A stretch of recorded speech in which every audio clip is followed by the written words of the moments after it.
Tim Black. Tim Black. Tim Black. Yes, I am. True. Funny.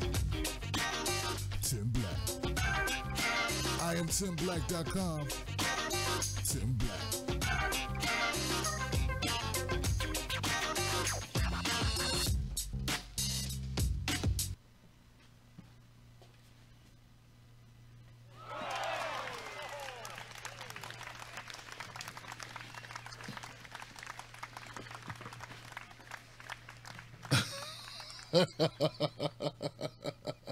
Hey everybody, how you doing? I'm the Democrat Party pimp, and I need all of y'all to come back to the party. Come on back to the party, man. Come on now. Get my votes. Round me up some votes. I need some scared black people. I need them now. We got to get them blacks back in the voting booth. Come on now, I'm the poverty pimp. I mean the People's Party pimp. I mean the People Party, the Democratic Party pimp. And I need you to get me my votes. What you doing sitting down? You need to get up there and get my votes. You see Steve Bannon out of there? Come on back to us now. Come on back to the Democrat Party and give me my money. Give me my votes. Give me my power. I'm the Democrat Party pimp. Give it up for that.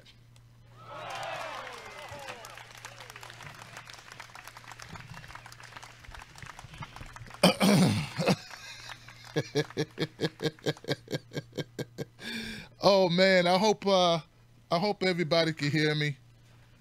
How y'all doing, Periscope people?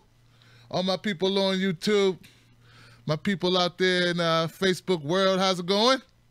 Happy Friday. Let me check, make sure we got a little bit of V going on. People can hear stuff.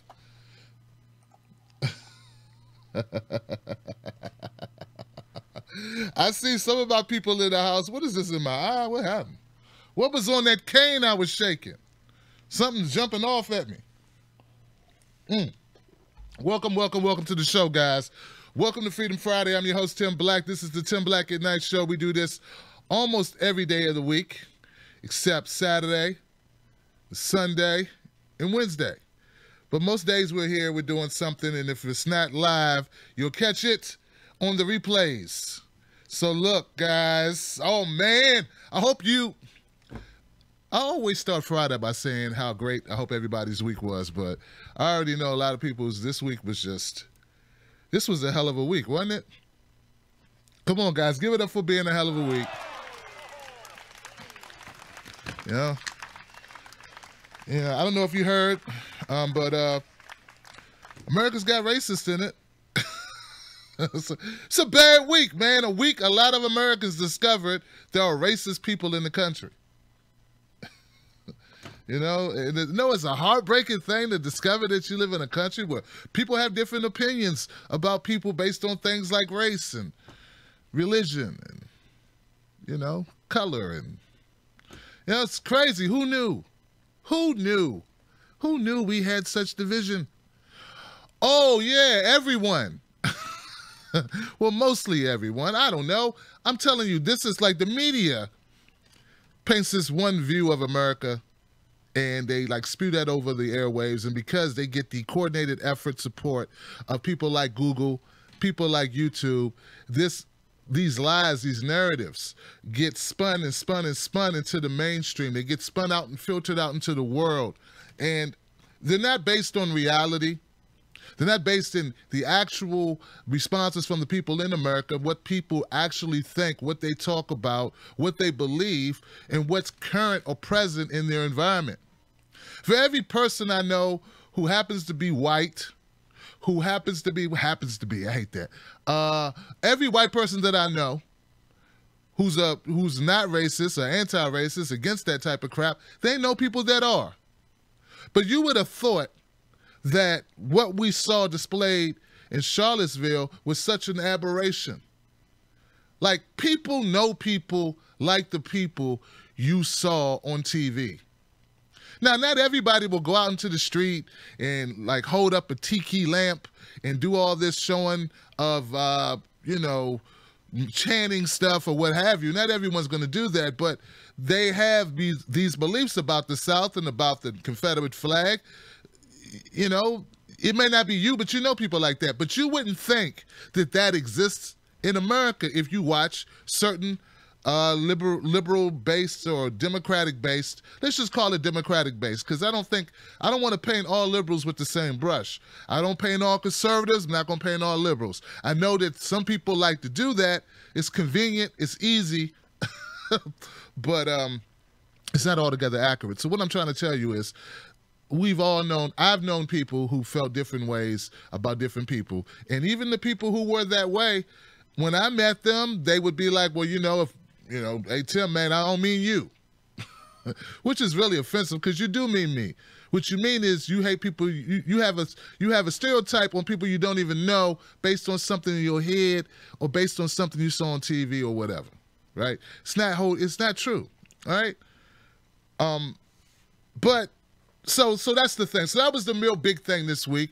We had other news, other things happen, but this dominated our airwaves. It was everywhere, and I found it fucking insulting. That's right, I said fucking insulting, that they were talking as if the majority of people in this country had no idea that there are people who harbor resentment against Jews, against blacks, against Muslims, against Mexicans, against whoever. And we all know this to be a freaking lie, right? We know it's not true. This is why people counter-protest. And look, guys, look, I don't want my existence to be based on this. I really don't. I feel it is divisive to continue to talk, but I'm hoping that people are waking up a little bit to what's going on. All right, just a little bit. Just wake up a little bit. And not be fed by the mainstream media BS. And if you are a new viewer, I want you to know that Tim Black TV is independent. I don't tell you, I'm not told what to say. I'm paid by the people. The people support my channel as best they can. The more people I reach who happen to like what I do, I tend to grow in that area because I'm not some partisan hack that spends all day beating up Republicans or spends all day even beating up Democrats. Only certain ones who I know are full of it. And I'll be obliged to beat up on some Republicans too. Send me more information about those guys. Send me some more information about their party in instances or situations that we should slam them. But right now, my bone to pick has been with the Democratic Party because they're the party that's been hijacking our votes, taking our votes and not giving us anything in return for it. And I'm tired of it. I'm sick of it. And on this channel, you will find a lot of pushback to that type of groupthink. But guys, look. I've been talking about Van Jones. I've been talking about this guy, Christopher Cantwell, neo-Nazi guy that was crying. Like I talked about these guys last night. And I didn't see this coming today when I woke up. I did not see it coming. You know where I'm going, right? Steve Bannon. Steve Bannon is out of the White House. And a lot of people are doing way too much of this. Yeah, they're doing way too much of that, man. I'm not sure I understand why they're doing so much clapping. Look, I understand it. Like, I understand to a certain degree. I understand that, we want to get bad people out of office. If we think they're bad. Like, we don't have to know, we don't have to know everything about these people. But what we do know about Steve Bannon is, like, he's, co-founder of Breitbart. In a statement, he said he made it for the alt-right.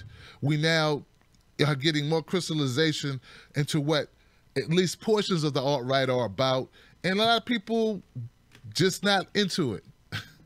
Not too into the alt-right, right? So the alt-right is part of the charge that Steve Bannon's been leading, and they're associating with that in white nationalism. And there's been people making various points about Steve Bannon being a racist, being a white nationalist, which is someone who wants all these rights restored for whites and pretty much screw everybody else.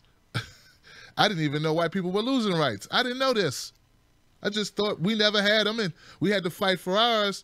And I guess every time a person of color or group of color or a marginalized group gets a right, that's a right the whites folks like Steve Bannon type white folks think they're losing something. You know, because I guess they say America's for us, it's not for everybody else, and we should get everything, and other people fight over the crumbs, what we allow them to have. So Steve Bannon is out, and I'm not saying I miss him. I'm not gonna miss Steve Bannon, not at all. I'm glad he's gone, but I'm gonna tell you, I'm also not gonna throw a party, and I feel the same way about these Confederate monuments. Now, that won't get me on CNN. It won't get me on MSNBC. Good thing that's not why I do what I do. It's a good thing, because that's the type of talk that won't get you there. They don't want some black guy coming up there and shattering the narrative that all black people want all these monuments taken down no matter what, and Steve Bannon being gone is going to change the world. Well, see, the point is this. I'm just not one of these black people that believe that that's going to erase racism.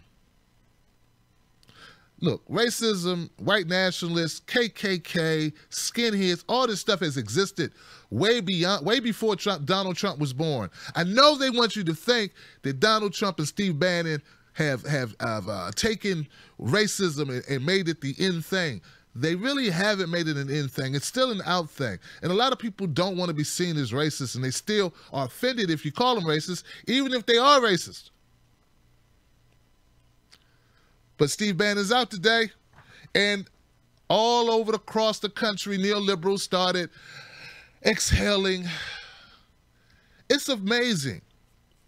It really is. If you're a CEO of something, and I'm considering Donald Trump the CEO, at least of the executive branch, if you hire a guy that is all these bad things everyone's saying he is, if you hire that guy, and then you let that guy go, or that guy quits, or whatever, because it's still, I'm getting conflicting reports about how this really went down as far as the exit. But you say there's really no falling out, there's really no disagreement, there's really no big argument about different policy points. It was just like time to go. So what are people clapping for? Trump has not changed, and Steve Bannon was not president. So Steve Bannon, you can't just say like anything you disagree with Trump on, it had to be Steve Bannon. He had to be behind the strings, pulling the strings with his hand up Trump's toupee and his hand making Trump talk. Did he grab Trump's hand and make him sign those executive orders? Are we going to hold Donald Trump accountable for anything Donald Trump does? I'm just asking. It's like these games we play are just ridiculous. Everything wrong that Obama did, somebody blamed the Congress. They blamed the Senate. Or they blamed Hillary Clinton. Everything wrong Trump does, or that people disagree with, they blame Steve Bannon. So now who you going to blame? The blame game. And I was saying the deep state's controlling Trump. The deep state makes Trump do this. The deep state has always existed, right?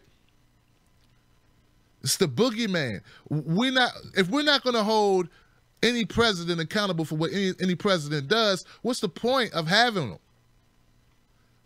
I'm just wondering. And if you think that Steve Bannon being gone, that means that the floodgates of love and unity and peace are going to open up, you're going to get your feelings hurt all over again, because that ain't going to happen. I said it ain't going to happen.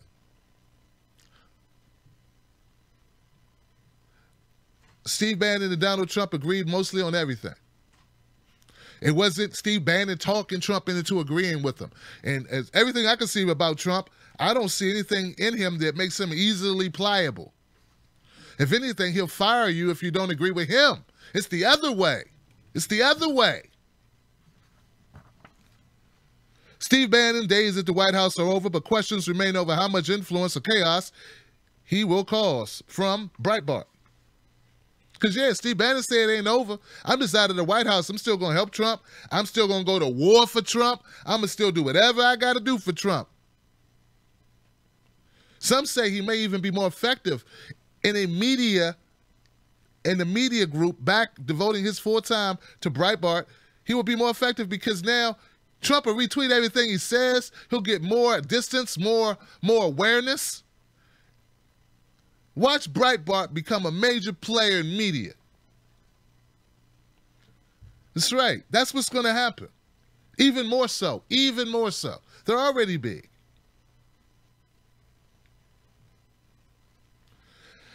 I don't know. I guess people look. They need to get a win out of it. They need to feel good. You got people crying on MSNBC, crying on CNN, horrified by the fact that we got Nazis and Klan members. And you know what? Everyone that was at that rally was not a Nazi or Klan member. They just weren't. I know you want to think that because it makes life easy, but life ain't easy. It's just not cut and dry. It's just not. I wish it was. I wish it was. Then we could make grand general statements and be right. Now, we can make grand general statements all we want. It just won't be right. That's all I'm saying. So continue to paint everyone who wanted to keep the monuments up, certain monuments they want to keep up, like Robert E. Lee. Go ahead and paint them as being bigots all day. If that makes you feel better. They can't hear you. Nor do they care about your opinions, and they're going to continue to think the way they think. That's why I try to focus on issues that bring us together. But every time I turn around, it's this crap. Now notice guys, notice how we went from Russia, and when that started losing steam, then came North Korea. Then when they saw that North Korea didn't take hold like they wanted, and Kim Jong-un backed down, it went right to this. And we've been on this for a week. One woman died, and I'm so sorry she died. Heather Heyer and 19, 20 other people were wounded. It's a horrible thing. It's disgusting. Everyone involved in that should go to jail or face justice, should face justice. We know who that person is. James Alex Fields or something. Well, he's going to face justice. But we lose more people than that on a Tuesday in Milwaukee. What, not interesting enough for everyone? We lose more people in an hour that are veterans coming back home with post-traumatic stress disorder who are getting no real support from their government by taking their own lives. We lose more veterans via suicide hourly than we lost at this whole rally. And it's been on TV for a week. Now you tell me I'm an asshole because I don't agree that this is as important as they want to make it. Our priorities are screwed up. Now, if you don't care about veterans, you say they shouldn't have joined, okay, fine. We lose more people who just can't afford the proper medical care every 20 seconds than we lost at the rally, the Unite the Right rally. Oh, can you hear me now? Is it resonating now? No one cares. No one cares. Well, there are people that care. There are people that care. And those people that care don't give a shit about this. Because they know that there are real problems going on in this country every day that people overlook. And they know that they're being played by this being played constantly on rotation. With people fake virtual signaling and crying and showboating. I mean, do you guys know what acting is? Goodness gracious. Hey, look, I'm going to have to ask if Van Jones, and I like Van to a certain degree, you know, like I think he, at one point he meant well. He's now part of the machine of misinformation. All right? And that doesn't mean I like everything he's ever done. So please, every time I bring up anybody, I get these people to send me mail, to send me all the things about somebody they don't like. They never send me anything they do like about a person.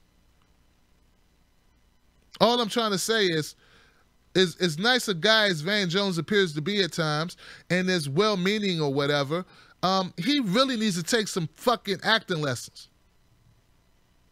You got to do a better acting job if you're going to pretend to cry about your Jewish godmother. Please. Please, man.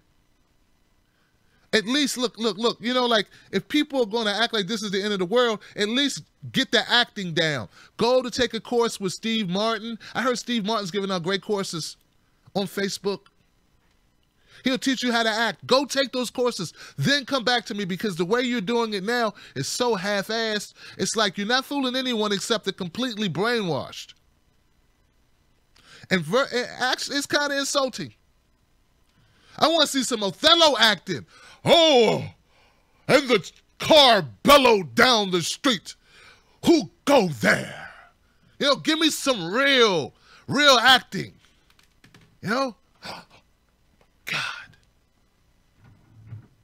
The bodies were strewn in masses across the pavement.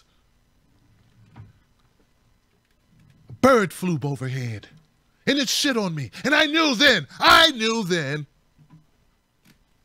Figaro, Figaro, Figaro. I mean, give me something. Give me a show. I mean, you are acting. You're lying. You're playing a role. You're being an entertaining, whatever this is. Well, at least do a good job at it, and at least show me that you put some time into your craft. At least allow me to suspend my reality for a moment while you lie to me constantly. You know, when people lie to you, usually you're at a movie theater or you're watching a show on TV, and, you know, we've all decided to reserve judgment, pretend that, yes, the Transformers are real. The apes can talk and ride horses. You know, we buy into it. But you're not giving me anything to buy into, man. You're just going straight in. At least build on it. But you want people like me who have been on this planet for decades to believe that all of a sudden all these black people and all these white people finally realize we got a race problem. And they don't want to actually do anything to tackle the race problem. They actually want to go after the symbols of the race problem. And I'm supposed to be excited. And now I'm supposed to be excited because one guy named Steve Bannon is no longer in the White House, but still has direct access to the president anytime he wants. And is still buddies with him. I don't think it's something to be excited about, guys. I just don't. Nothing to be excited about. And it's not that I'm a pessimist, I'm a realist on this, man. If we're gonna fall for the banana.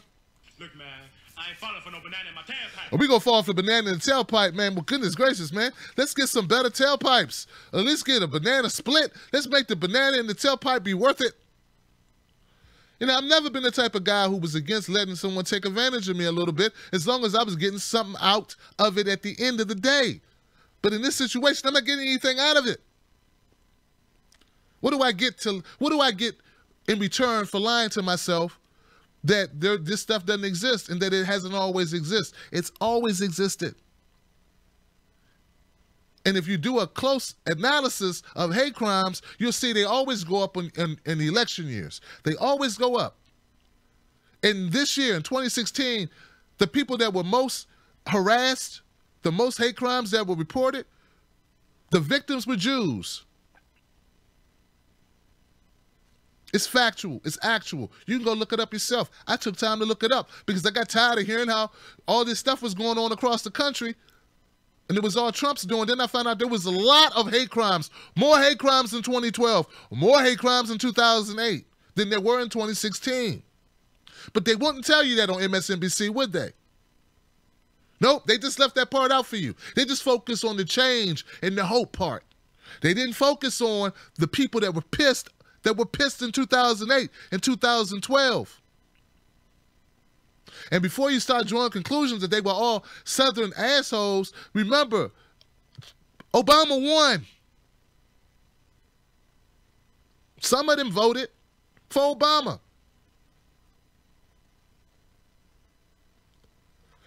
Anyway, so Steve Bannon's out.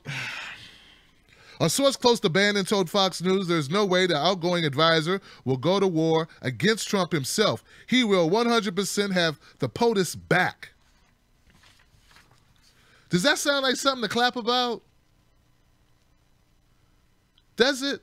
Look, H.A. Goodman, Nico House, we work together as colleagues. We work together as friends. We don't work for each other. What does the title mean?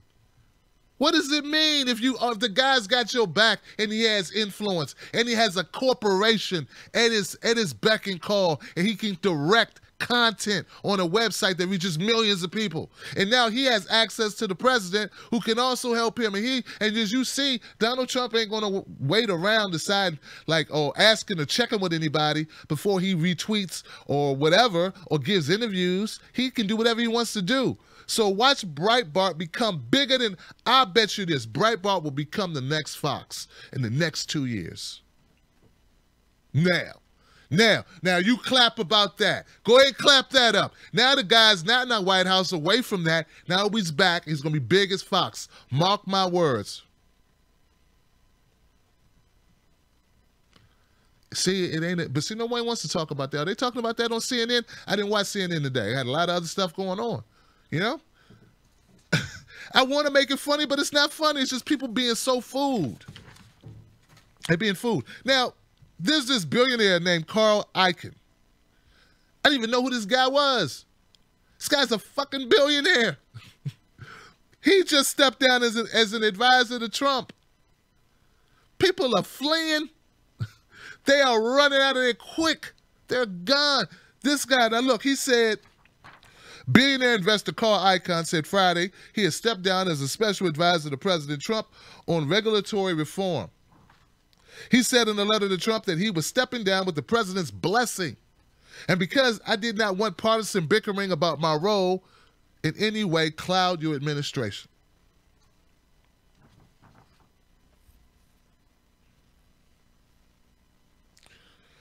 I don't know.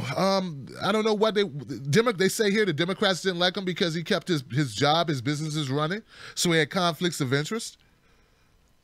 But I don't know what he was about. Icahn Enterprises, a massive investment company. I sincerely regret that because of your extremely busy schedule as well as my own, I have not had the opportunity to spend nearly as much time as I'd hoped on regulatory issues. So basically, I guess Donald Trump gave him the cold shoulder. He felt like he wasn't a part of it anyway, and he's catching heat, and they're using him against Trump too, so he might as well get the heck out of there, I guess. I don't know. But all these people that are in Trump's circle, man, we don't know who they are. And what does it matter? What we know and what we don't know. We never really know the truth is what I'm saying. Like, who really knows who helps Trump make decisions? And at the end of the day, does Trump make his own decisions? I say it's all window dressing, guys. I do. You know, I don't claim to know all the answers to these questions. All I'm saying is, God, man, we gotta wake up a little bit and stop acting like this one shot, one kill, like one thing is going to change everything. And it's not going to change everything. We're still talking about these monuments? Really? Really? A week news cycle, almost 7 days of news.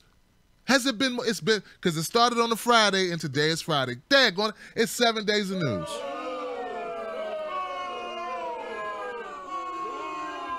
Unbelievable. I'm sorry, guys. It's unbelievable that you could eke out 7 days with one of the oldest hate groups in American history, the Ku Klux Klan being at the helm of it. People talking about David Duke. This guy is irrelevant. Kanye West more relevant than David Duke. Come on, man. This guy has no influence over the country. Come on, this guy.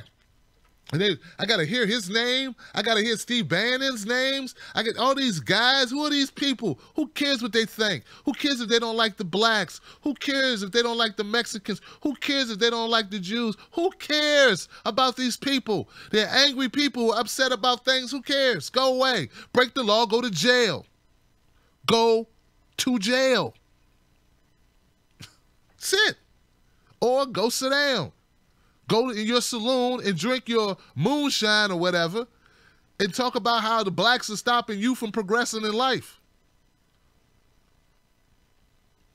That make you feel any better? I don't know. That make you feel better?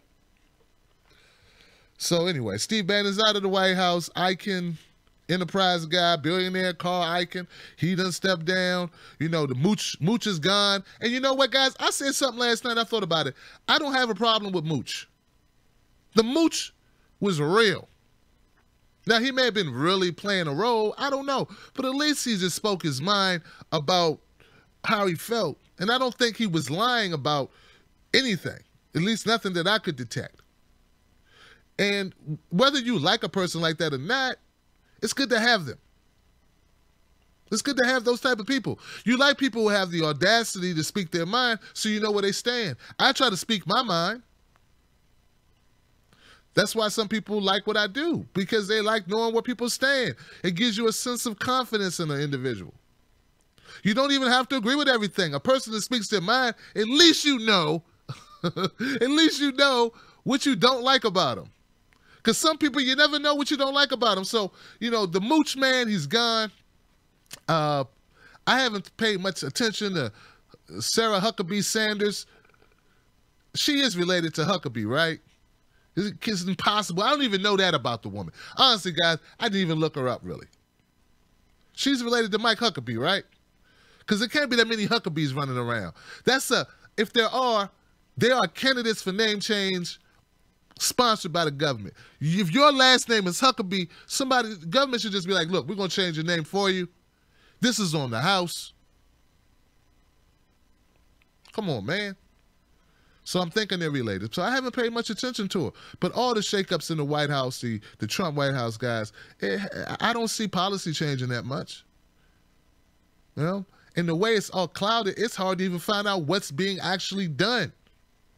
What's being done? Because all of this social, like all of this, how can I say it? All of these issues that they're making bigger and bigger, like Russia, North Korea, and now this with the Confederate flags and the monuments, all of this, it's like clouding our view. It's distracting us. I don't even know what's going behind. I have to dig to find out what other situations are occurring right under our nose.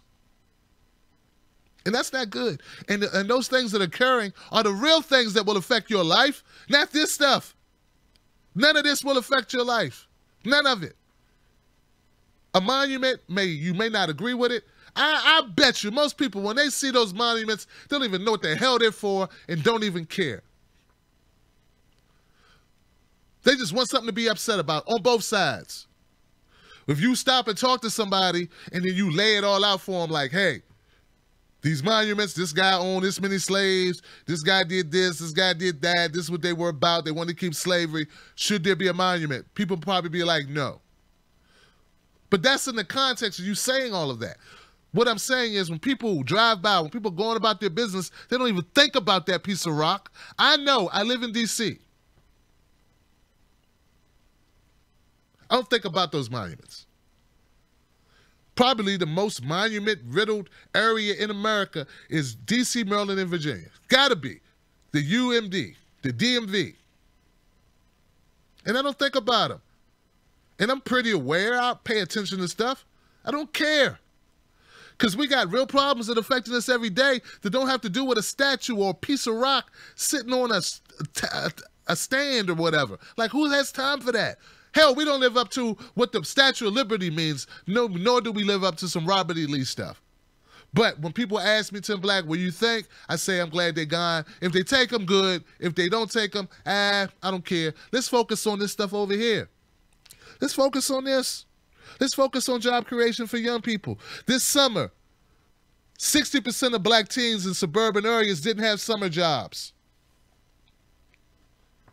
White teens don't have that problem. And then people say, why are black teens, involved in violence, or why are they in the street or whatever? But I just told you. But in these people's minds, they think these people are just morally deficient. I just told you, 60% of black kids in these areas, and some higher than that percentages of unemployment of teenage kids. When the white areas with the white kids is more like 30%, 20%, if that much. And then when you say, well, why is the crime in these areas? Well, I just told you they have no jobs, they have no money. I just told you that. Maybe we should have some programs to give kids something to do. Maybe we could do that in the richest country that's ever existed in the world. And then when they tell you we can't afford to do it, but we can send this money to Saudi Arabia, we can send this money to wherever, we can buy these bombs, we can do this, we can do that, you go, okay. They just bad people anyway, these bad kids. And I feel like, okay, well, But see, I know that's not everyone. I know it's not everyone. But that's the type of stuff I care about. And I wish more people would care about it. I think a lot of you guys out there care about it. Or you wouldn't be watching a show like this, because there's a lot of other shows talking about a bunch of drama every day. So, man, that's what I have. I'm going to go ahead and open phone lines up. I just want to know what people think about Steve Bannon being out the White House. Will that change anything? Do you think it will change anything? You know where I stand on the matter. If we want to change things, we have to actually change things. Changing one person and changing two people is not going to change things. We need to change legislation. We need to change policy. We need to change the amount of influence that money has in our politics. These are the things that need to change.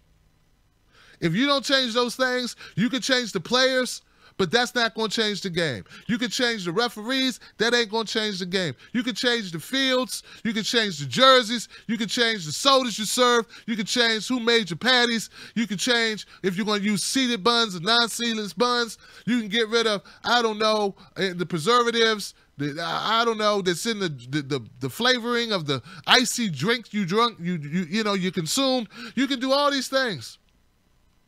But you will have not changed the game. And they want you distracted on all these other things. And just in case it wasn't working enough, they trot out an old, reliable, divisive tactic that gets people all riled up, and now you can't even look at your neighbor in the face. Your kid's about to go back to school, and now we got a climate of this crap. And before I open up phone lines, one last thing, guys. I want to make sure that you know that I know that if it weren't for the power structure in Virginia, meaning Terry McAuliffe and the mayor of Charlottesville, why I say Charleston, of Charlottesville,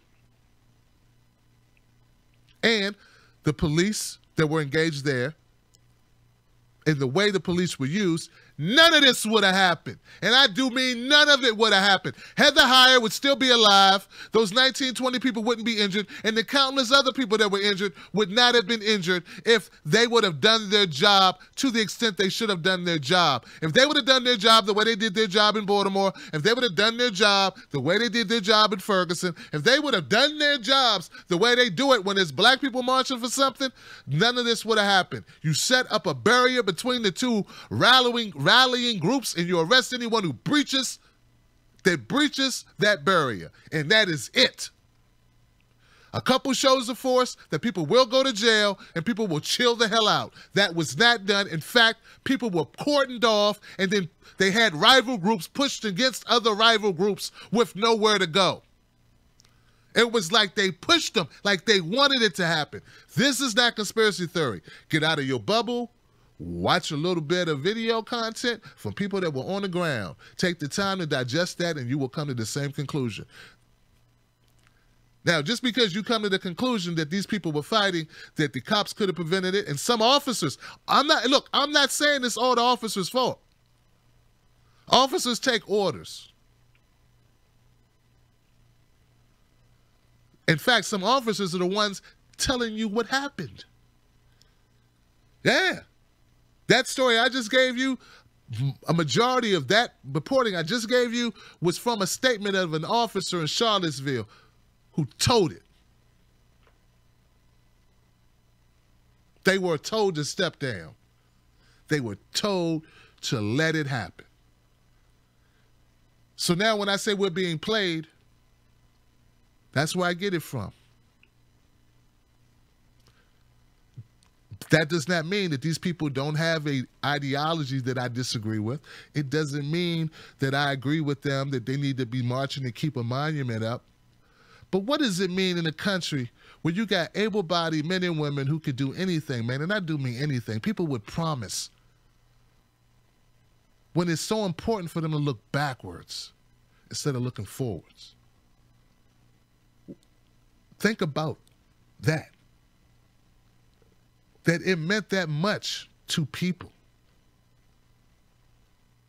Sounded to me like they don't feel like there's much to look forward to. If you're worried about some 300-year-old person who's dead and gone, and you really don't agree with everything, and I know some of you really don't agree with everything about those people, their lives. You want to say it was a difficult time of this era. He was a man of his era. That means he was a racist. That's what that means. A flaming racist. You are as good as a mule, Tim Black. You are as human as a horse. Actually less human than a horse. That's what they mean, a man of the era. And then when Colin Kaepernick takes a knee instead of salutes the flag, they go, what the hell? Why are you doing this? You just said the people who founded this country and who told me that that flag was important, who stand for this flag, think I'm less than human. And I get hints that hasn't changed every time someone gets killed by a cop and they don't even get punished. Sounds to me like these people being a person of their era hasn't changed much. But I do find it very saddening that people that could do anything with their lives are so focused on looking at relics instead of looking forward. And we got to look forward. And how are we going to move forward if we don't just move forward? Anyway, I'm done. 319-527-6212, ladies and gentlemen. This show is brought to you by TimBlackTV.com, where we have T-shirts and mugs and stuff that are all about trying to say what's on your mind, trying to speak to issues you care about. So if you appreciate this show, I wish you would consider becoming a Patreon of this show, which keeps this show showing up. And all that good stuff, right? All right, 319-527-6212. Come on, y'all. I ain't falling for no banana in my tailpipe. Let's go over here and see what our phone calls are tonight. Tim Black. Tim Black. Yes, I am. True. Funny. My first call is the 917 number in the house.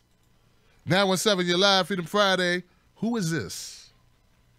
Yo, Tim Black. It's your boy KJ from Bed-Stuy, Brooklyn. KJ is in the house, man. So glad to have you back, bro. What's going on? Oh, man. Yeah, what a week, huh? Woo.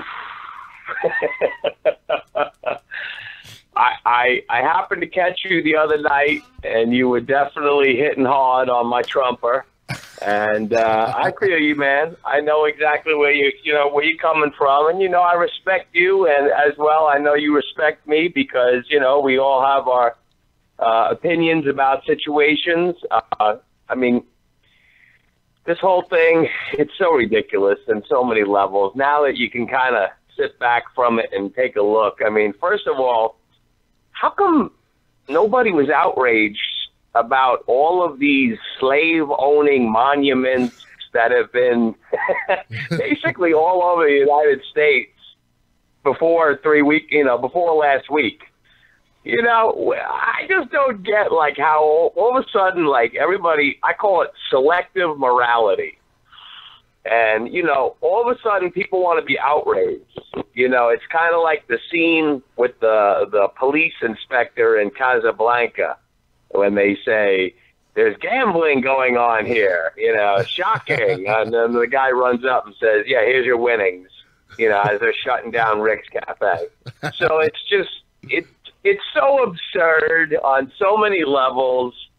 And the reality is most people see so through this. And at this point, if you don't realize that, the media is just out to monetize on any hotbed story.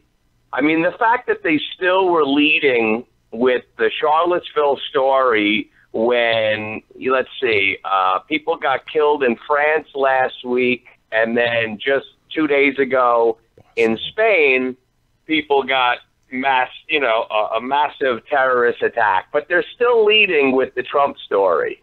And it just goes to prove that at this point, if you don't realize that it's all they can do is to divide everyone and keep everyone on edge with all of this racist BS. Listen, first of all, if you think America is the only racist country in the world, clearly you've never traveled anywhere in the world, because I've lived in Japan for 5 years, and Asia is by far one of the most racist places I've ever been in my life. Okay? So there is racism in every country, on every continent, in every speck of the world.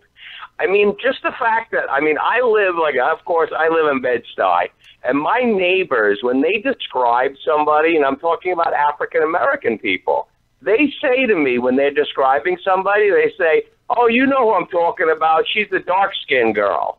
I mean, that in itself is just, to me, so offensive that somebody would describe somebody on a level just based on their skin color. Now, if I was to say to somebody, you know, oh, yeah, you know that black girl, the one who's really dark with the big lips. I mean, how would that come across? But it's okay for, like, certain people to even describe somebody like that. It's just so sick and so sad that we're in this place and we just can't seem to get past it. But the reality is, like, I live and work in New York City, and I'm around all different types of people on my job sites.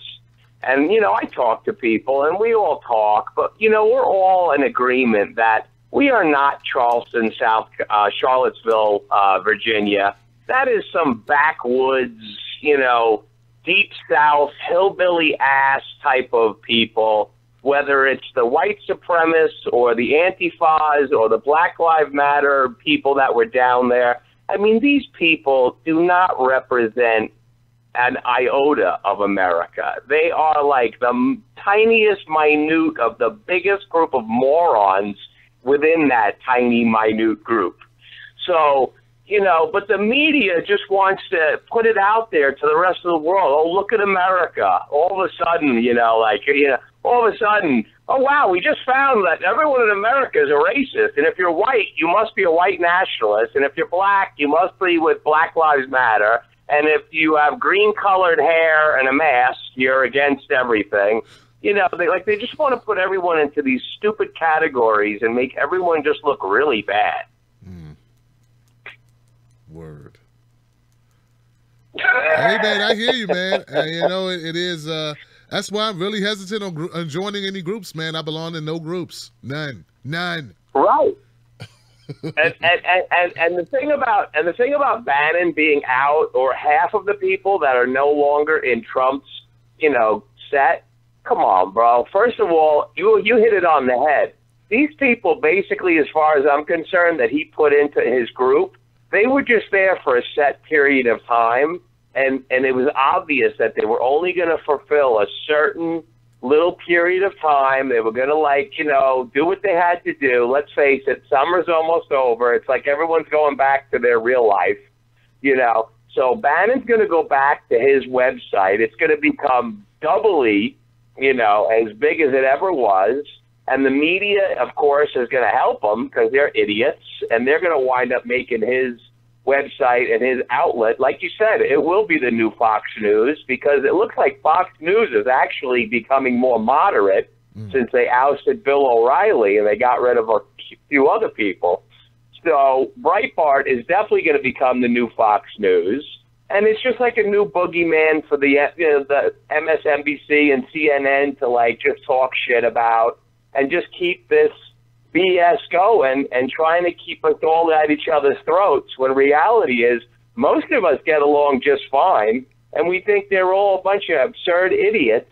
And to incite these idiots on the street, it's no different than the crowd that is going to go see the McGregor fight with, you know, I mean, or people who go to wrestling matches. You know, we don't take these people seriously.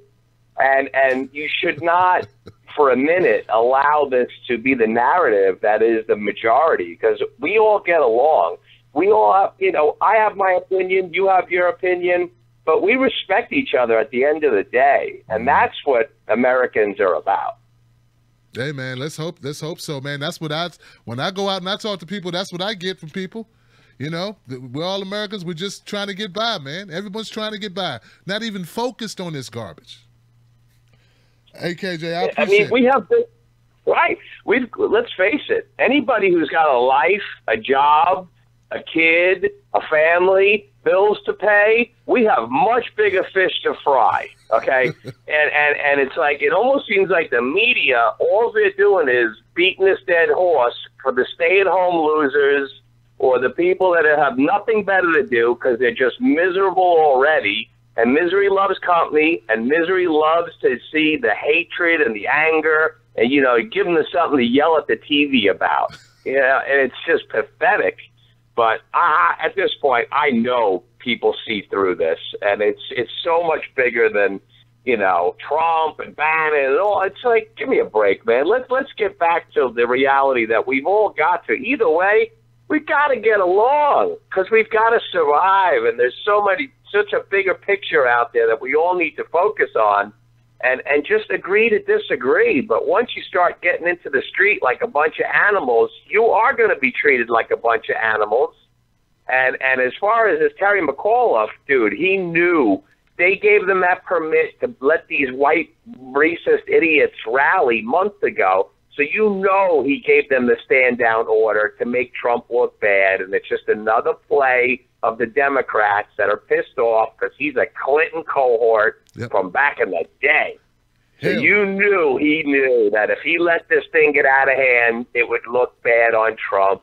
And anyone who doesn't see through that is, you know, you're just blind. I love it, man. Thank you, KJ, for that call, man. On point as always, my brother. Thanks, brother. You got it, my friend. Yeah, man, like KJ's, you know, like you said, we don't agree on everything, man. And that's cool. That's good. Hey, some people get upset like, you know, this person said this on your show. What? He's supposed to. Anyone could call up on this show as long as it's not hate speech and say whatever's on their mind. Don't you want to know what people think? I tend to agree with a lot of what he said. You know, there are people who are emotionally distressed over what happened in Charlottesville. As if they're just awakened and realize that there are some people in this country who don't like other people in this country for stupid reasons. That's what it's all been talking about for the last, I don't know how many years. Where were you when we were talking about these things? Dude, Now, I'm not saying we have to ignore all of it or should we ignore all of it because some of these good old boys become cops.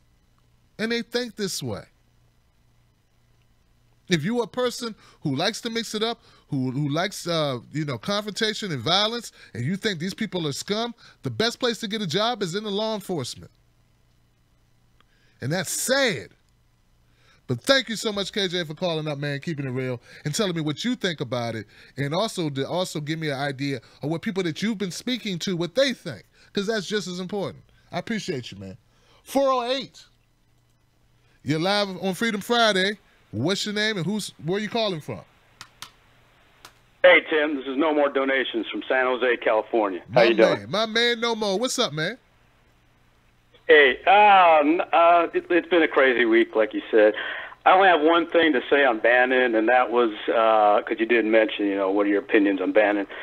For me, like I said earlier on social media, when you get rid of one rotten apple in a barrel of rotten apple, and you leave behind a barrel full of rotten apples, it's not going to make much of a difference at all.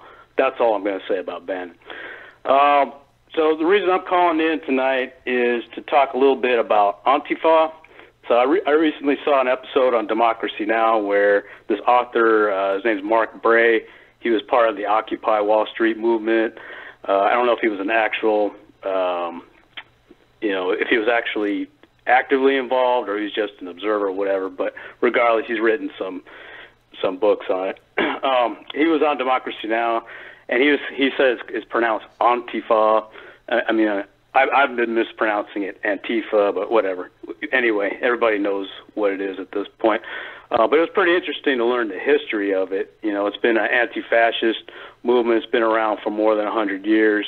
You know, they were active against Mussolini, Hitler, the Spanish nationalists, and the Spanish Civil War. So it kind of goes back a ways. It's obviously not the same incarnation today, but it kind of goes back a way.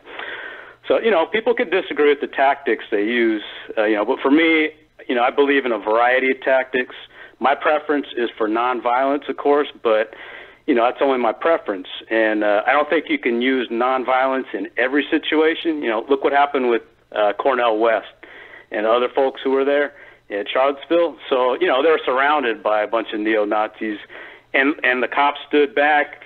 And like you said, I agree with you, like, they could have stepped up. And, you know, cops, you know, they have that hierarchical the order. So if they're ordered, or let me put it this way, if they're not ordered to move in, they won't move in. So, you know, I think there's something to that, what you said. But, you know, basically the folks that were there to protect them, the Antifa folks, you know, they did actually protect Cornell and others, as Cornell said in his own words. You know, and, you know, neo-Nazis, they want to exterminate some people because of the color of their skin or because of their religion or both. You know, and in my opinion, you can't reason with them. They don't do nuance. And now, I'm not saying you go punch somebody unprovoked, you know, walking down the street or anything like that. I'm all about, if somebody punches me, I'm punching back. I'm not a Christian. I don't turn the other cheek. You know, I'm not a pacifist, so, but I do believe in self-defense. I'm just going to keep it real right there. You know, some people are making false equivalencies between the neo-Nazis and the Antifa, saying that neither of them has the higher moral ground, but I disagree with that. I believe that if you oppose fascism, you have the higher moral ground. Again, I'm not saying punching people unprovoked is the way to go, but I can see where they kind of fit in to the movement. Like I said, you don't have to agree with everything people do, but you just have to kind of give it context, I guess is what I'm saying. So, you know, people can disagree with me if they want, and that's cool, but that's my 2 cents, and that's all I wanted to say. Hey, brother, I appreciate that. No more donations. And look, that history lessons on Antifa, because I'm one of those people who've been saying it wrong too, man. I appreciate that immensely because I had no idea they've been around that long. And you're right. You're probably right about this latest incarnation of the organization may not be what it was when it opposed Mussolini, but at least we know a little bit more about it. I was under the impression it rose up recently. So thank you so much, brother. Let's go to the next call. 11111, you're in the house. What's your name and where you calling from? Tim Black. This is your friend from Lansing, Michigan, Thomas Elmy. It's been a while. Hey, what's up, man? Good to have you back. What's going on? Just gonna chime in a little bit. I've been kind of laying low for a little while. Debbie Wasserman Schultz and the Imwan Irwan arrest. Yes. Man, I think that boy is going to sing like a bird, and I hope he does, because that's going to be the downfall of Debbie Wasserman Schultz and hopefully Clinton, since she's had so many investigations open again with her email scandal. The Confederate flag, man, I got some people that fly that flag around my neighborhood, and one of two things I always think is you're ignorant or your boys lost the war, man. It's over. It's been over for decades, centuries. You know, you think there's very many swastika flags flying over Germany right now? I don't think so. Nope. So why is it unique in American culture that we can go back to the time when, you know, people were enslaved and that's okay? I had an off comment about Uli's call yesterday. I don't really think it's very good to try to compare the Nazi Holocaust with slavery. But, I mean, if that's how she feels, you know, that's how she feels. I just think it's kind of a cringeworthy comparison myself. And one last thing about Charlottesville, man, I think there's not healthcare is the bottom issue. I think mental healthcare in general. We're the only country that doesn't have healthcare as a right, and I think a lot of underlying mental illnesses go undiagnosed. And if we had more of a focus on health in general, we would have a lot less of these drastic terror-like attacks. Because they called it a terror attack in Barcelona, but in America it's just normal. I mean, how fucked up is that? And that's what I got to say tonight, man. Oh, one more thing. Once I get my financial situation right, I'm going to give you a big donation, but I can't even afford a temporary credit card that has a $6 monthly fee. Dude, I understand. So Believe I've me, been bro. I've been trying. Look, dude, I understand, man. I'll be here. Don't worry. I'll be somewhere. You'll find me on the internet, TimBlackTV.com, bro, even if I leave YouTube. Thank you, Tyler. Yeah. I appreciate Yeah. Have a good one. you too, brother. Yeah, man, even if I leave YouTube, I'll still be found. Like TimBlackTV.com. It ain't pretty, but it's getting it, gets the job done. You can always go there and contact me and find me. What can I say? I do want to say this though, Tyler. Like, I felt that Uli, and of course, man, you can disagree with whoever. It's no big deal. I thought that what she was saying is that the two should not be compared. It's just like you just said. It shouldn't be compared. And she said her reason is because she feel like one lasted less than a decade, the other lasted 3 centuries. 2 centuries, 3 centuries. It's like, how could you even compare a decade to 3 centuries? And she's Jewish. So I felt that she was in a particular position where she could make that comment because, you get a little latitude when you're of the group that you're speaking of. And I don't think she was being disingenuous. Like, I don't think she was minimizing anyone's history. But that's my opinion. All right. So, but I do want to say that. But 434, I know who this is. 434, you're into his house. What's going on, Mystical? What's up, man? How you doing? I'm doing all right, man. Just everybody's commentary. The only thing I want to say about Charlottesville is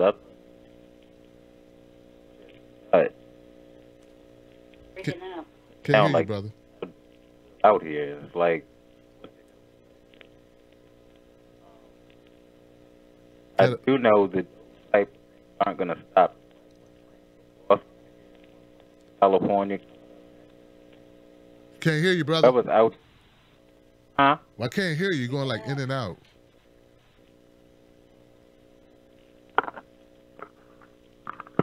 All right, can you hear me better? Yeah, I hear you now. Yeah. I said I do know that there's other rallies with them fools that's playing in like Boston and California coming up. Mm-hmm. I said, so whoever's out there, just look out for each other and look out for yourself. I agree. Steve Bannon, I don't think that's going to make much of a difference. I think they friends on the low. I think a lot of the people that's been coming in and out, like Trump, knows them through business, and they're making backdoor connections. Yeah, man. I tend to agree with you, bro. I don't think he put people in that he didn't know, at least not for the most part.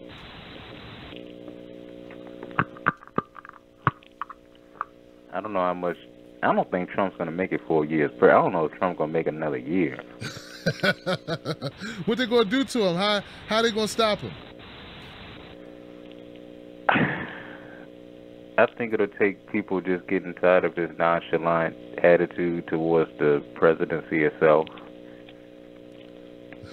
Yeah. I think people will get tired of being pushed around by him, and eventually they might see some kind of light. I don't know how much better Mike Pence is going to be, but I don't know. Yes. But I think a lot of people will get tired of him. I think they're already tired of him. I guess we're gonna have to see, man. We'll have to see, bro. I tell you.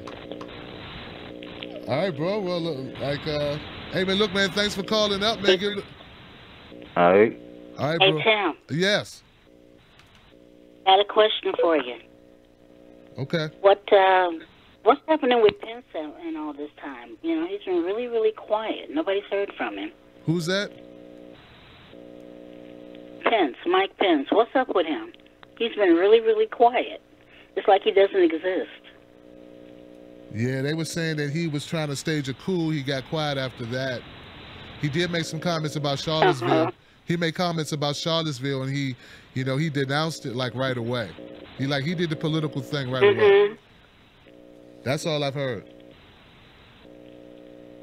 Yeah, because I've been wondering what's up with him. It's like the only person there is Trump. You know, it's like Pence is a ghost. We don't know what happened to him. Yeah, he's quiet. Trump hasn't told him what to say, so I guess he's just keeping his mouth shut. You know what I mean? That type thing. Yeah, but you know, all the people that Trump got bringing in and then they immediately go out, these are people he promised certain things to before the election. You know, do certain things for me and I'll bring you in and you can set up what you need to set up to get your thing done, and then you go back to the private sector. You know, go back to the private sector because you didn't set it up for what it is you got to do.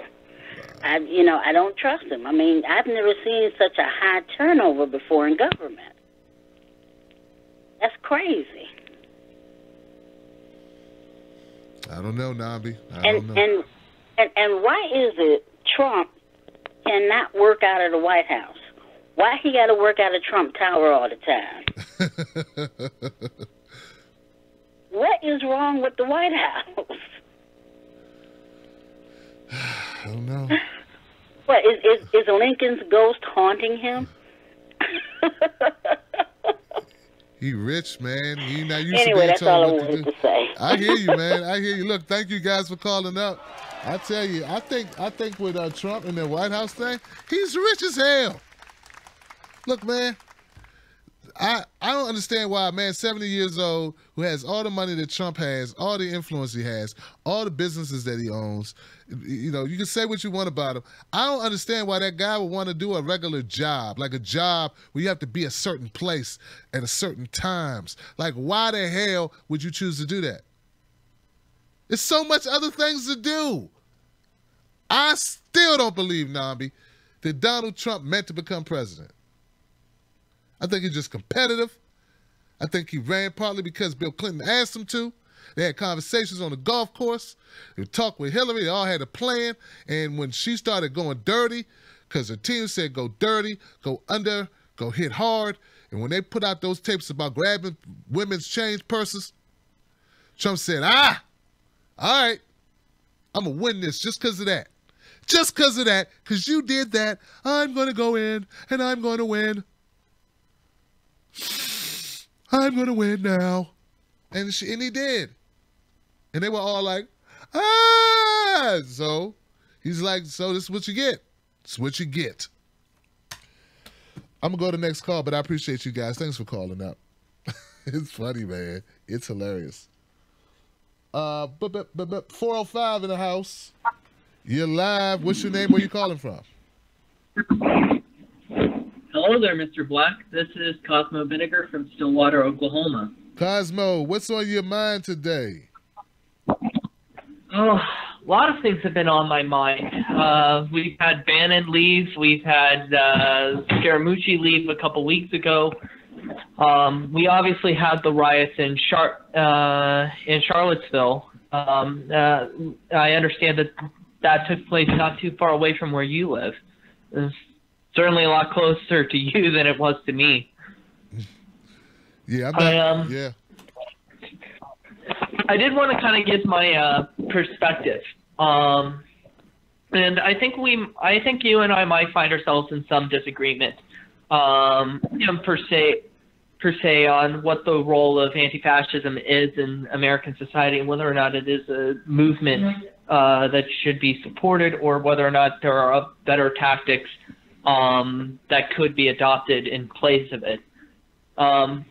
Personally, I'll admit I personally was skeptical of Antifa, at least within the context of the United States for a long time, mostly because to me it came across as just a giant excuse for Clinton voters to avoid having to engage in any degree of introspection and self-responsibility for how the election went down, and a good excuse for the Democratic Party to obscure their own problems and find a reason to postulate up a fake resistance to Trump in the name of, hey, we're just here for the law. We're just here to defend you guys. We're good people, right? And that's how I saw it for a while. Now, it might come to you as a surprise, but I don't necessarily disagree with Antifa as a with Antifa's tactics as a concept. While I dislike that it's been used by liberals as an excuse to not have to look in the mirror, I do think that in my experience dealing with the far right, both on online circles and in my personal life, my experience with them is that these aren't people who typically respond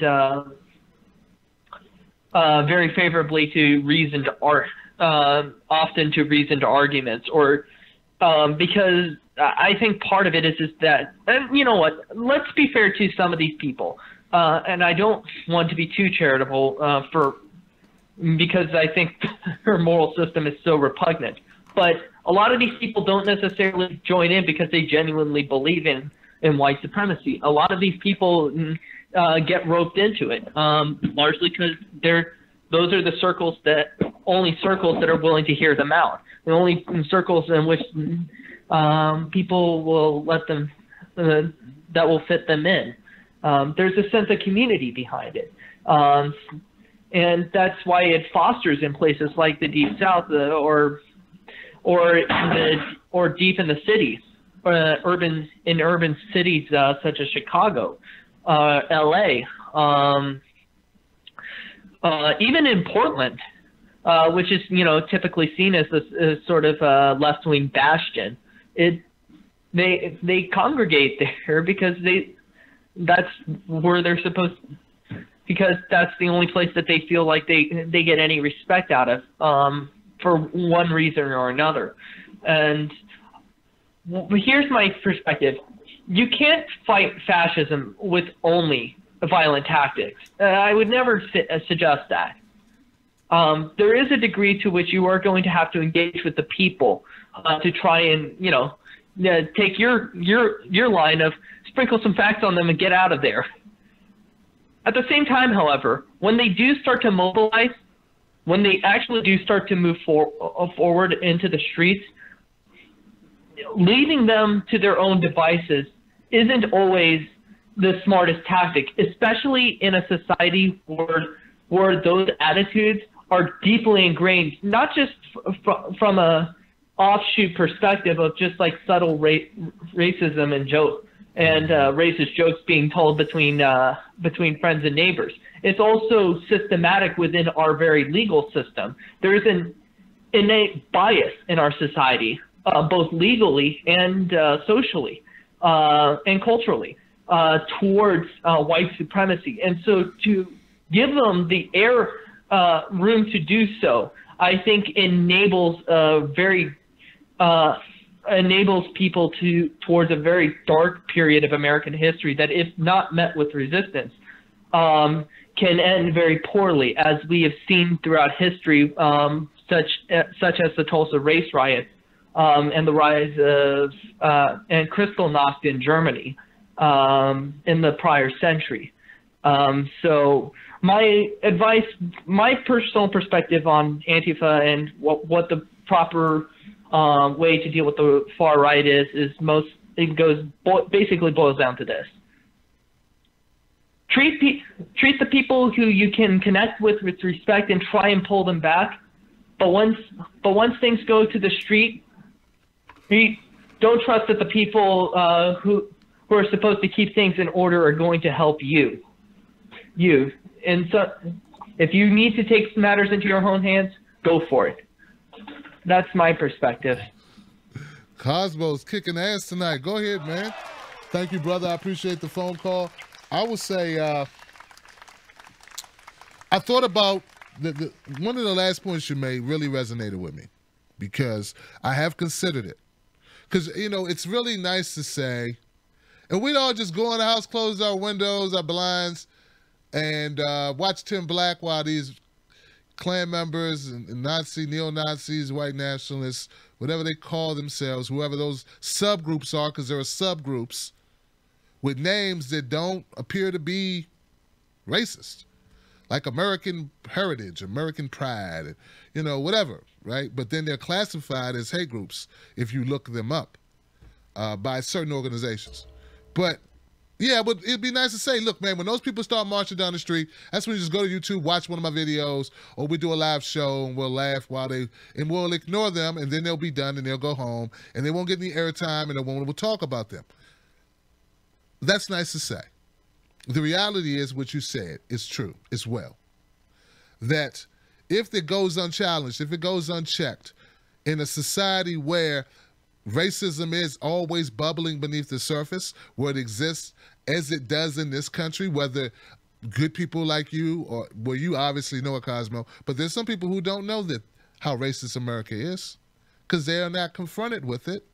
And they have limited access or limited association with certain people, black people or marginalized people to begin with.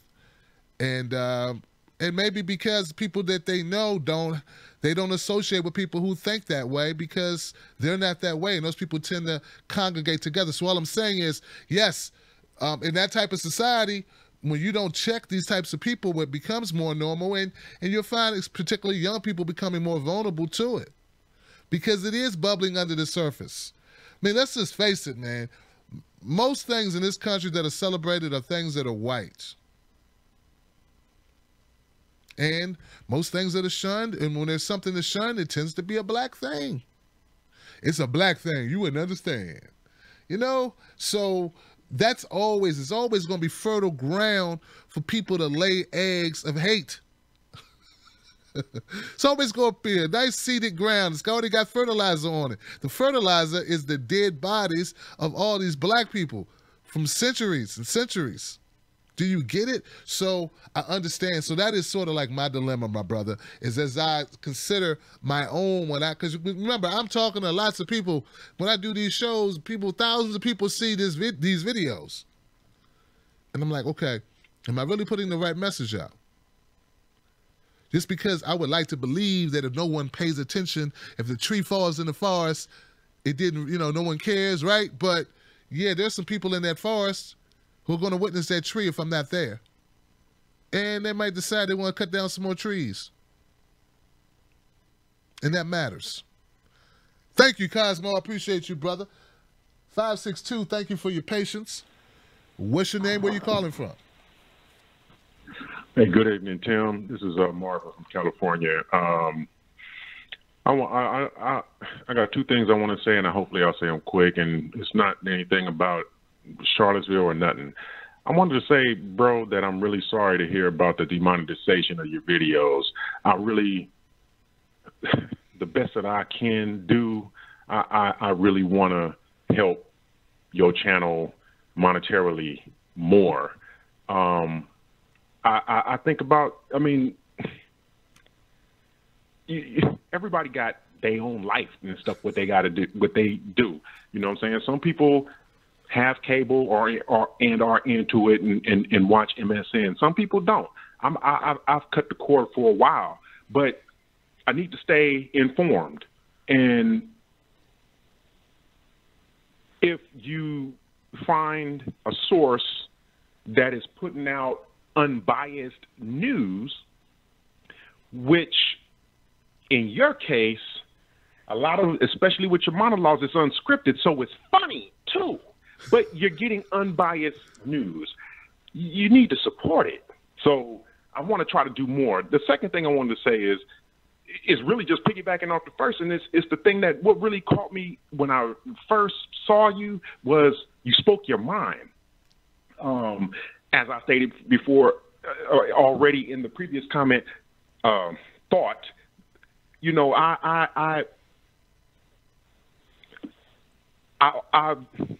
man, I'm sorry. It's all good, man. I've always thought too, Tim. I'm sorry. I'm just going to leave that thought alone because it left me. I've always thought that you spoke your mind and you brought it in a way that was cool, funny, but that doesn't mean that I won't ever disagree with you. The thing, I guess, what I'm really trying to say in the thoughts is just racing. Is this?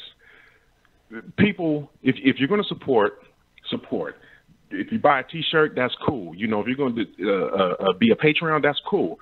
But know that an unbiased source of news is going to put some stuff out that might not necessarily agree with you. I don't always 100% agree with Tim Black in his views or whatever he puts out in the video. That's because I'm me. I see the world my own way. But instead of getting in, you know, all upset and want to drop the support, what I do is I won't call in. I won't voice my opinion on that because I don't agree with it. But as well, it gives me time to think critically, hopefully, that, man, you know, can I put myself in Tim Black's shoes? I think to a degree it's a little bit easier because we're two black men.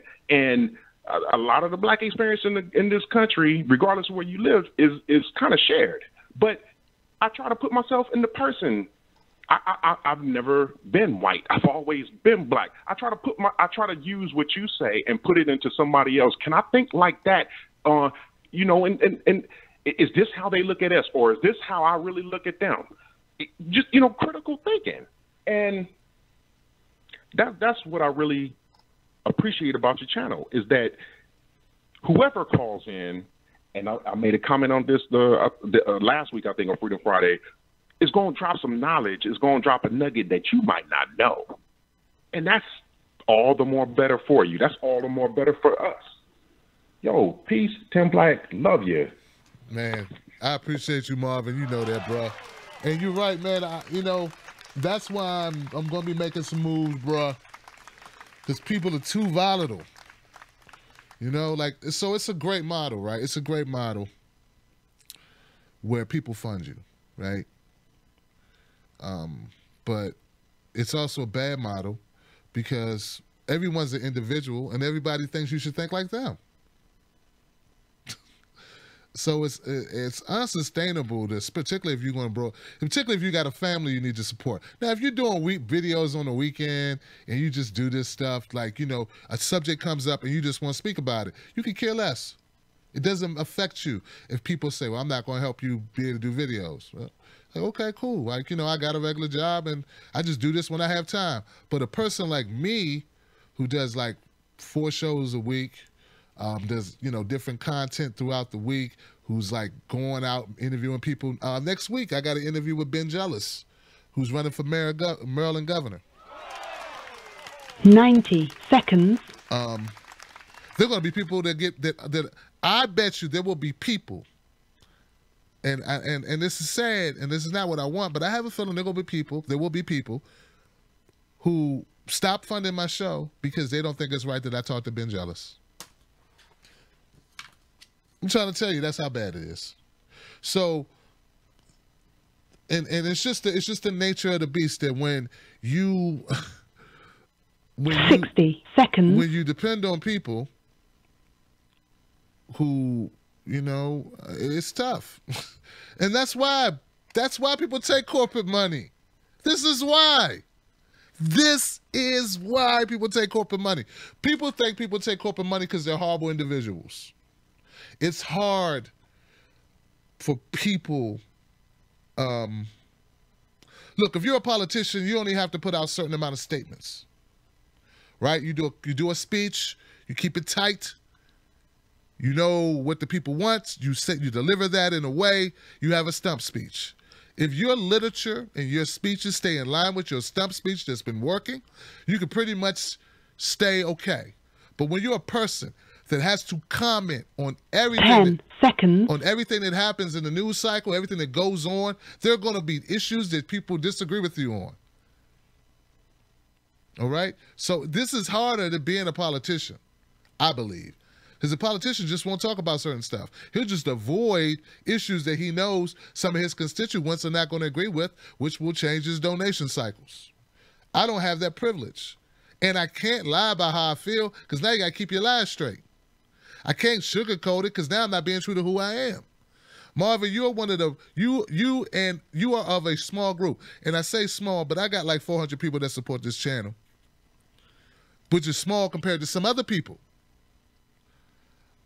Like really small compared to some other people who have thousands of people supporting what they do. And then there's some people who have less people supporting them than I have.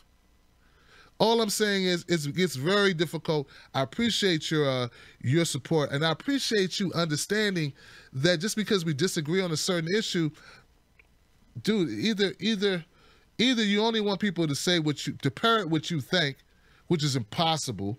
Hell, your own mother don't agree with you most of the time. Hell, you don't agree with yourself half the time. You think something, and then you get other information, and then your opinion changes.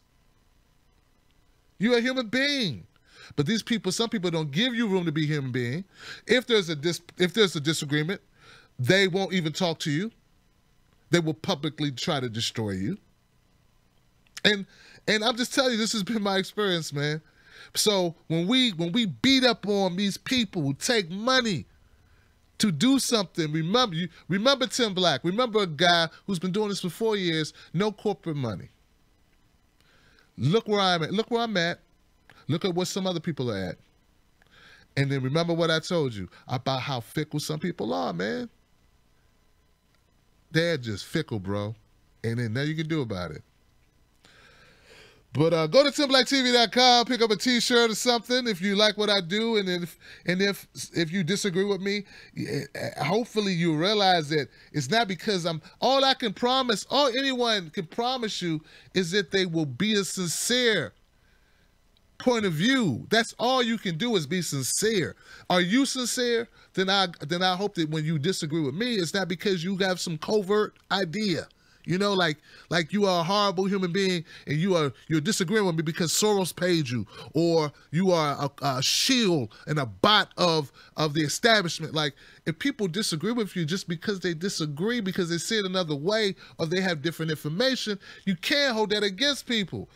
But if you know, like, I don't know, man, it's like, so sometimes I hit these politicians for when they take corporate money, but it's not because I don't see their point at all. I do see their point at all because I live it. I know that I could put out, I have 2,700 videos.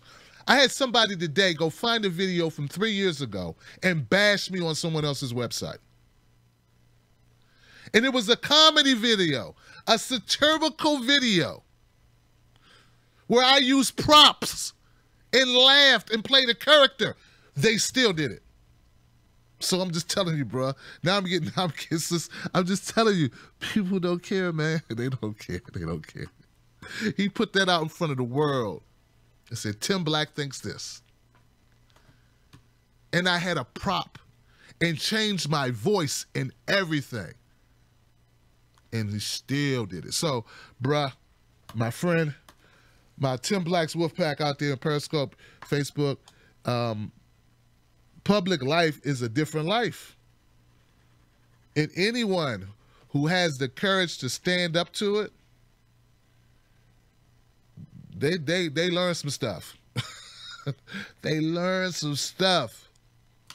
And that's why a lot of people who are in the public eye don't be on regular shows. They don't be on Facebook. They'll post something, be gone. They don't interact like that.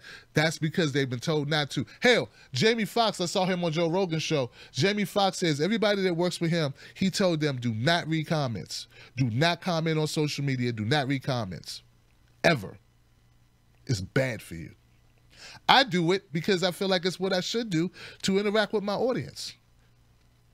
He tells his people the opposite because it will, 1, damage your craft, 2, affect your mind state when you are trying to be productive and creative. Those voices will play back in your head and will throw off your flow. So which one of us is right? Jamie Foxx, Oscar winner, incredibly more successful in certain ways than I am. Is he totally wrong? Am I totally right? How would the community take it if I stop? People write me at length their opinion about me. No one's writing them at length their opinion about them. Think about that. Think about that. At length, 3, 4, 5 paragraphs about what they think about me and what I think about something and how I'm wrong and how I'm closed-minded or stupid or ignorant. Or you need to go for long walks, Tim. Something's off with you today. Like, do you realize you're messing with somebody's psychology, somebody's like way of thinking about themselves? Luckily, I'm able to withstand it and just go like, okay, all right, dog, I feel you. You know? But these people, man, I'm telling you. And Marv, you got me, I'm rambling. Nobody really cares. Tim, get to the next call. Give this person a chance to talk so they can share their views. But I'm just telling you, it's what I go through, man. It's crazy. It's crazy. It's crazy. I'm trying to tell y'all. I have an anonymous caller, and I'm gutsy, so I'm taking an anonymous caller. You're live. Who's this? It's Curtis. Curtis. Curtis in the house, Curtis. man. Oh, man. It's me. Here's my song.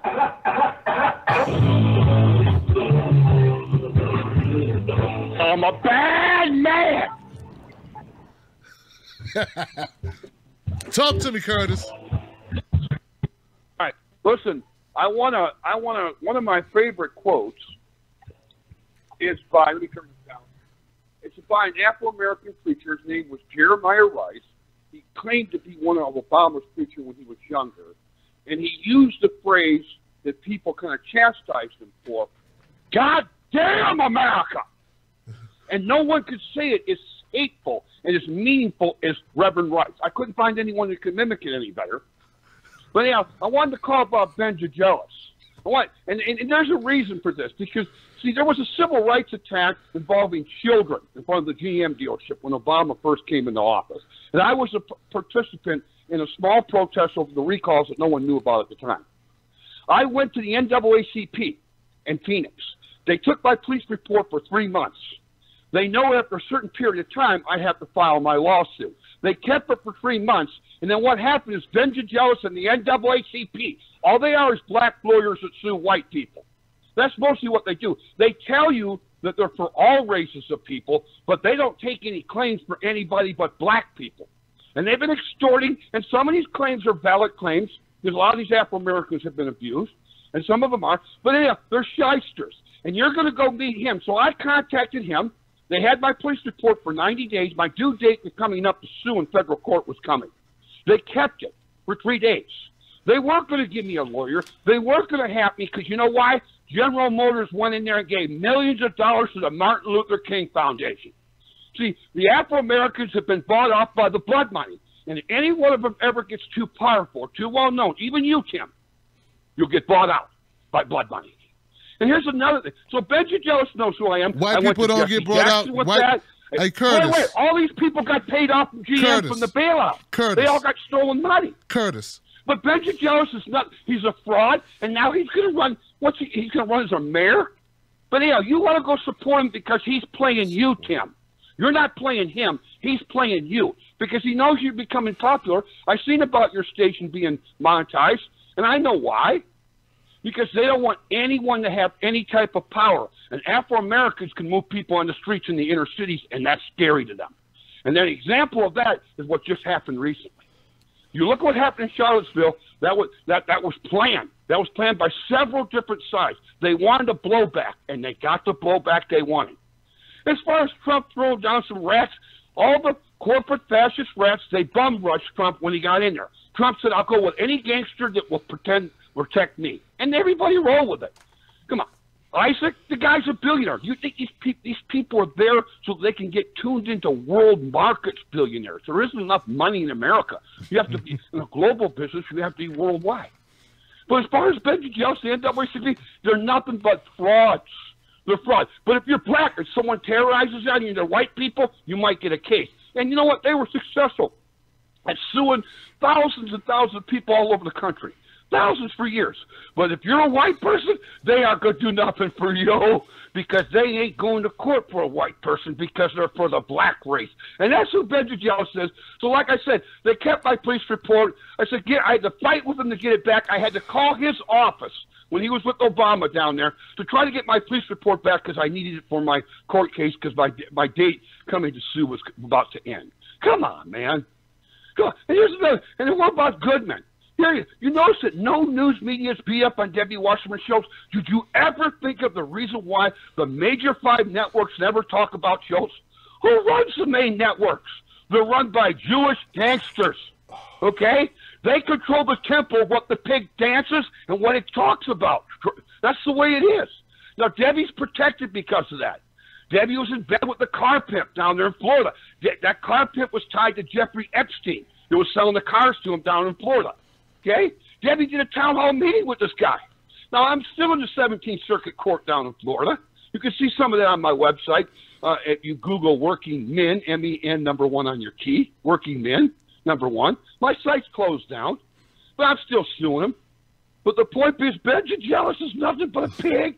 He's a pig, and he's using you, Tim. And people are going to use you, and if you become more popular, they're going to use you. Now, you can say you have to go into the lion's den to be popular. Fine. But why don't you ask him about when car dealers attack, a civil rights attack involving a 14, 15-year-old, a 60-year-old woman, and a 50-year-old man who were protesting from a GM dealership only 2 days and 4 hours, got attacked by a fat Jewish guy with cancer. Oh, that was General Motors, the car company that has how many murders?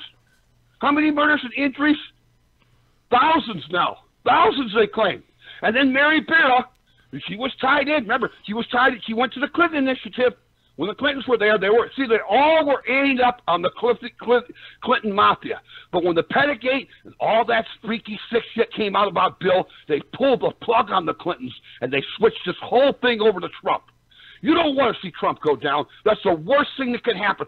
Pence and all the rats, the traditional Beltway rats, will run the same rackets they were running before.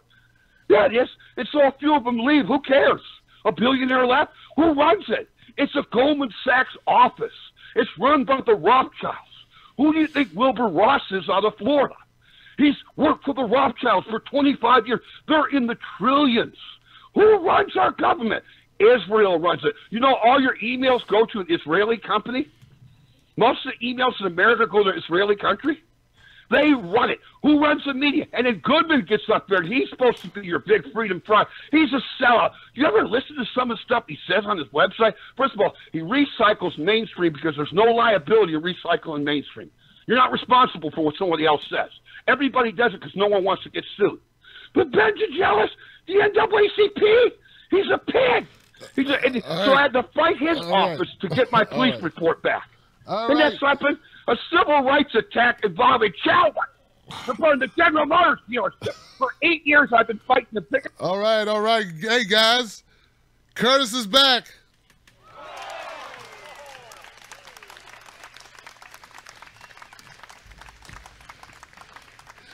Yes, I knew it wasn't going to last long. We're coherent, steady, reasoned, yet passionate arguments were going to come from Curtis.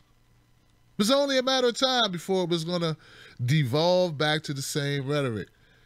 I'm going to interview Ben Jealous. Not work on his campaign, not paint his house, not walk his dog, not hang up flyers for him. I'm going to interview him like I've interviewed 100 other people. It's just that he's local, so I will go to his office to do it in person because it looks better. It looks more credible. I look real.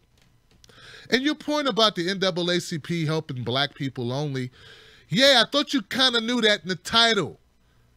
NAACP was an organization helping black people when they couldn't get representation from anywhere else. You do know that, right, Curtis? You do know. You have to know that. Please tell me you know that.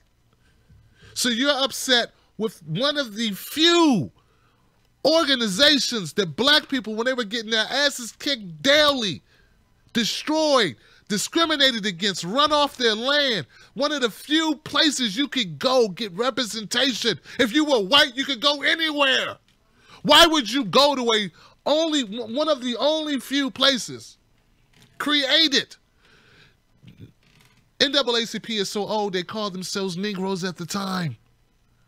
It was created in a time when we couldn't even go anywhere else. And you are complaining, you are venting and yelling and ranting because you don't think they represent white people.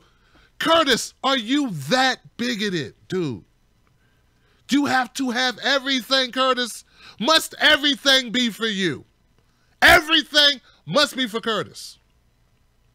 Curtis, you sound like you read a lot. It seems like you really got a pent-up thing about Florida. I don't give a shit about Florida like you do. Everything's Florida. You are very self-centered on Florida. Every argument you've ever made on this show has had something to do with Florida. Sue Florida. I bet you already are. Now, one last thing before I move on to the next call. Stop the subtle Jewish bashing, man. H.A. Goodman's not the only Jew on the internet.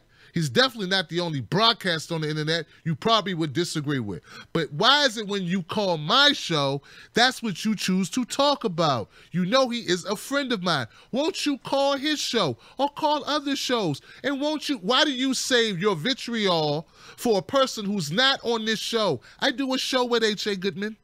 I do. But he has ways that you can contact him. But why are you fixated on him? You don't disagree with any Presbyterian journalist?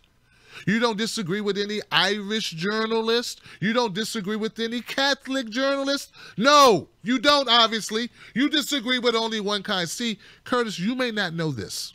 You may not know this. And I care about you, sincerely.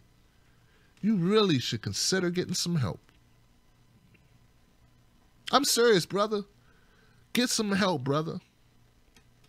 You have a condition. Seriously, it's called bigotry. Everyone wants to use me. Sir, not just been jealous. It's called a win-win if we both benefit. I get a video, I get to put it on my site, he gets to express his views to my audience. That's a win-win. It's you don't think these people running in these little races in these little districts across the country who most of my audience doesn't know, you don't think that those people who wanted to come on my show weren't using me? You don't think they were? I think they were. The word "use" sounds horrible, but that's what it is if you boil it down. They want to reach more people so they can get donations for their campaign. So they want to come on the Tim Black Show to get donations, to get volunteers, to get awareness, to get donations, to get volunteers, and they use me to do it. If I didn't have an audience, they would not come on the show. They are using me. They're not paying to come on the show. They're not donating to the show. They benefit. I benefit zero. Because no one's looking for them. Their names are unknown. No one's searching for videos with them. All of that is pro bono work. I wish I got more credit for it from the people who would be smart enough to know when I bring on these people that I'm helping these people. But still, I get a guy like Curtis, who when I do get a name brand person that has a following who does not need me, he goes on CNN and MSNBC. He don't need me. one of the few people that come on my show that will actually help my show. You tell me I'm a sucker and I'm being used. I'm going to keep it moving, guys. This is what you deal with. Curtis, get some help, man. And stop being a bigot. Stop focusing on the blacks and the Jews. If you complained about anybody, next time you call up, I'm challenging you to not say the word black or the word Jew. I want you to say something else. And when the people that you bash, let them be somebody from your lineage for a change. You have never done it in the year and a half or 2 years that you've been calling up to this show. You have never bashed anyone who wasn't either Jewish or black. Dude, there's got to be a reason for it. Because there's some bad people in the world other than Jews and blacks. There's got to be some others. There's got to be some bad Catholics, some bad Irishmen, some bad Asians, some bad Italians, or something. It's got to be. There's got to be. Somewhere. Right? And why can't you find any of them to complain about? Why is it that you only find complaints worth ranting on someone else's show concerning blacks or Jews? Why is that? No, seriously, I want to get into your brain, and understand you. And I want you to understand me. I want you to ask yourself, after you calm down, after you break things in your home and punch holes in walls and throw that cat across the room or whatever you're doing, I want you to ask yourself, hey, self. Hey, self. Stop talking to me. You know? Self. What is it? Why? When I call the Tim Black Show, I only bash blacks and Jews. Why is that? I don't know why I do it. Calm down. Maybe you could come to an understanding of why you do it. I think I know why you do it. And I think you do too.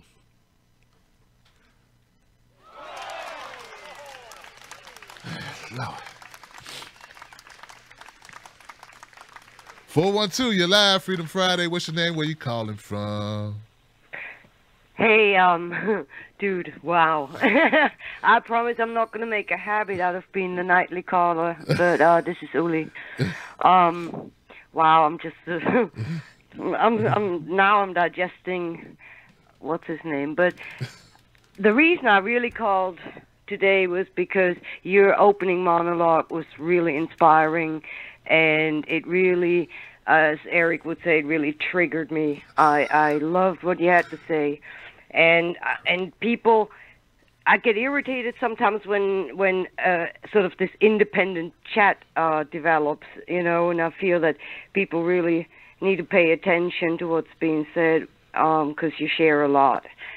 So we were talking about the Charlottesville incident and everything else that came from it, and you mentioned that has been in the news for a week, together with the stone monuments. And I said as much yesterday, that while there are fires burning all around us, we're focusing on a little flashlight, or I don't even know. It's less than that. And I'm not diminishing anything. Everything, when people get hurt, when people lose their lives, when people end up in jail, that's tragic. That's horrific. But I don't know. I cannot be the only one who's wondering, okay, so, but what is going on what I'm not supposed to be seeing? Because while my mind is running a million miles an hour, thinking of Charlottesville and this woman that died, and the kid that's in jail for, you know, who's probably mentally ill on some level, who knows? There's a lot going on. But okay, what else is going on that I'm not supposed to be seeing right now? And I think we all forget this. But we're all here in this particular forum. Everybody is so aware of so many things. I have never seen such a time of anxiety as we have it right now. And then people start bickering. You know, no, that's not what I meant. And you don't, you know, I think you just don't want to understand me. And do you all realize how divisive even we are among us, even though we are aware supposedly that we are being played, and we keep playing along. I'm not trying to come off some kind of high horse. You know, it irks me too. It gets every one of us. But it's up to us to hold on for a moment and say, okay, well, wait a minute. Every single caller has reiterated how we're being played. Okay, so what are we going to do about it? Can we just stop playing? Can we look at each other and say, okay, we all have our very individual grievances, including Curtis. Okay, we all come from a certain point in our lives that is not like anybody else's. Just because I am white, which I resent that label. I'm not white. I don't know, sand color, pale, whatever. I like to call myself melanin deprived, and I like that. But I always check other anymore when they ask my race. Other. I'm not white. A piece of paper is white. I'm not. Anyway, I digress. But can we stop for a moment and acknowledge each other's grievances and say, like we mean it, I feel you. I really feel you. You know, be an empath and step outside of our ego and say, you know, I disagree with 99.9% what I just heard, but I acknowledge that this is another person with another soul with grievances because we all have them.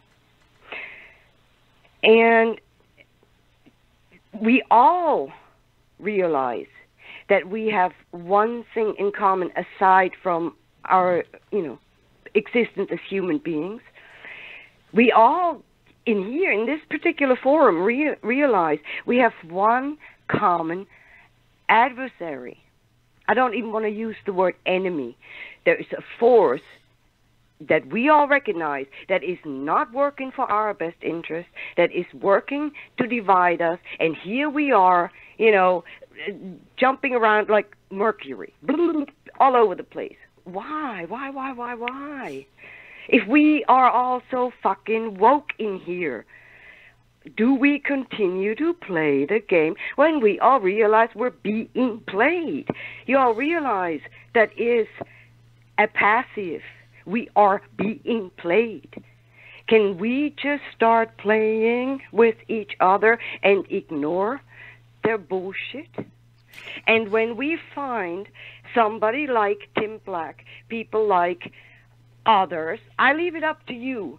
I subscribe to Tim Black, and I support Tim Black, and he will always be on my little list of people that I subscribe to because the man is sincere. Find yourself a handful of people who speak truth to you.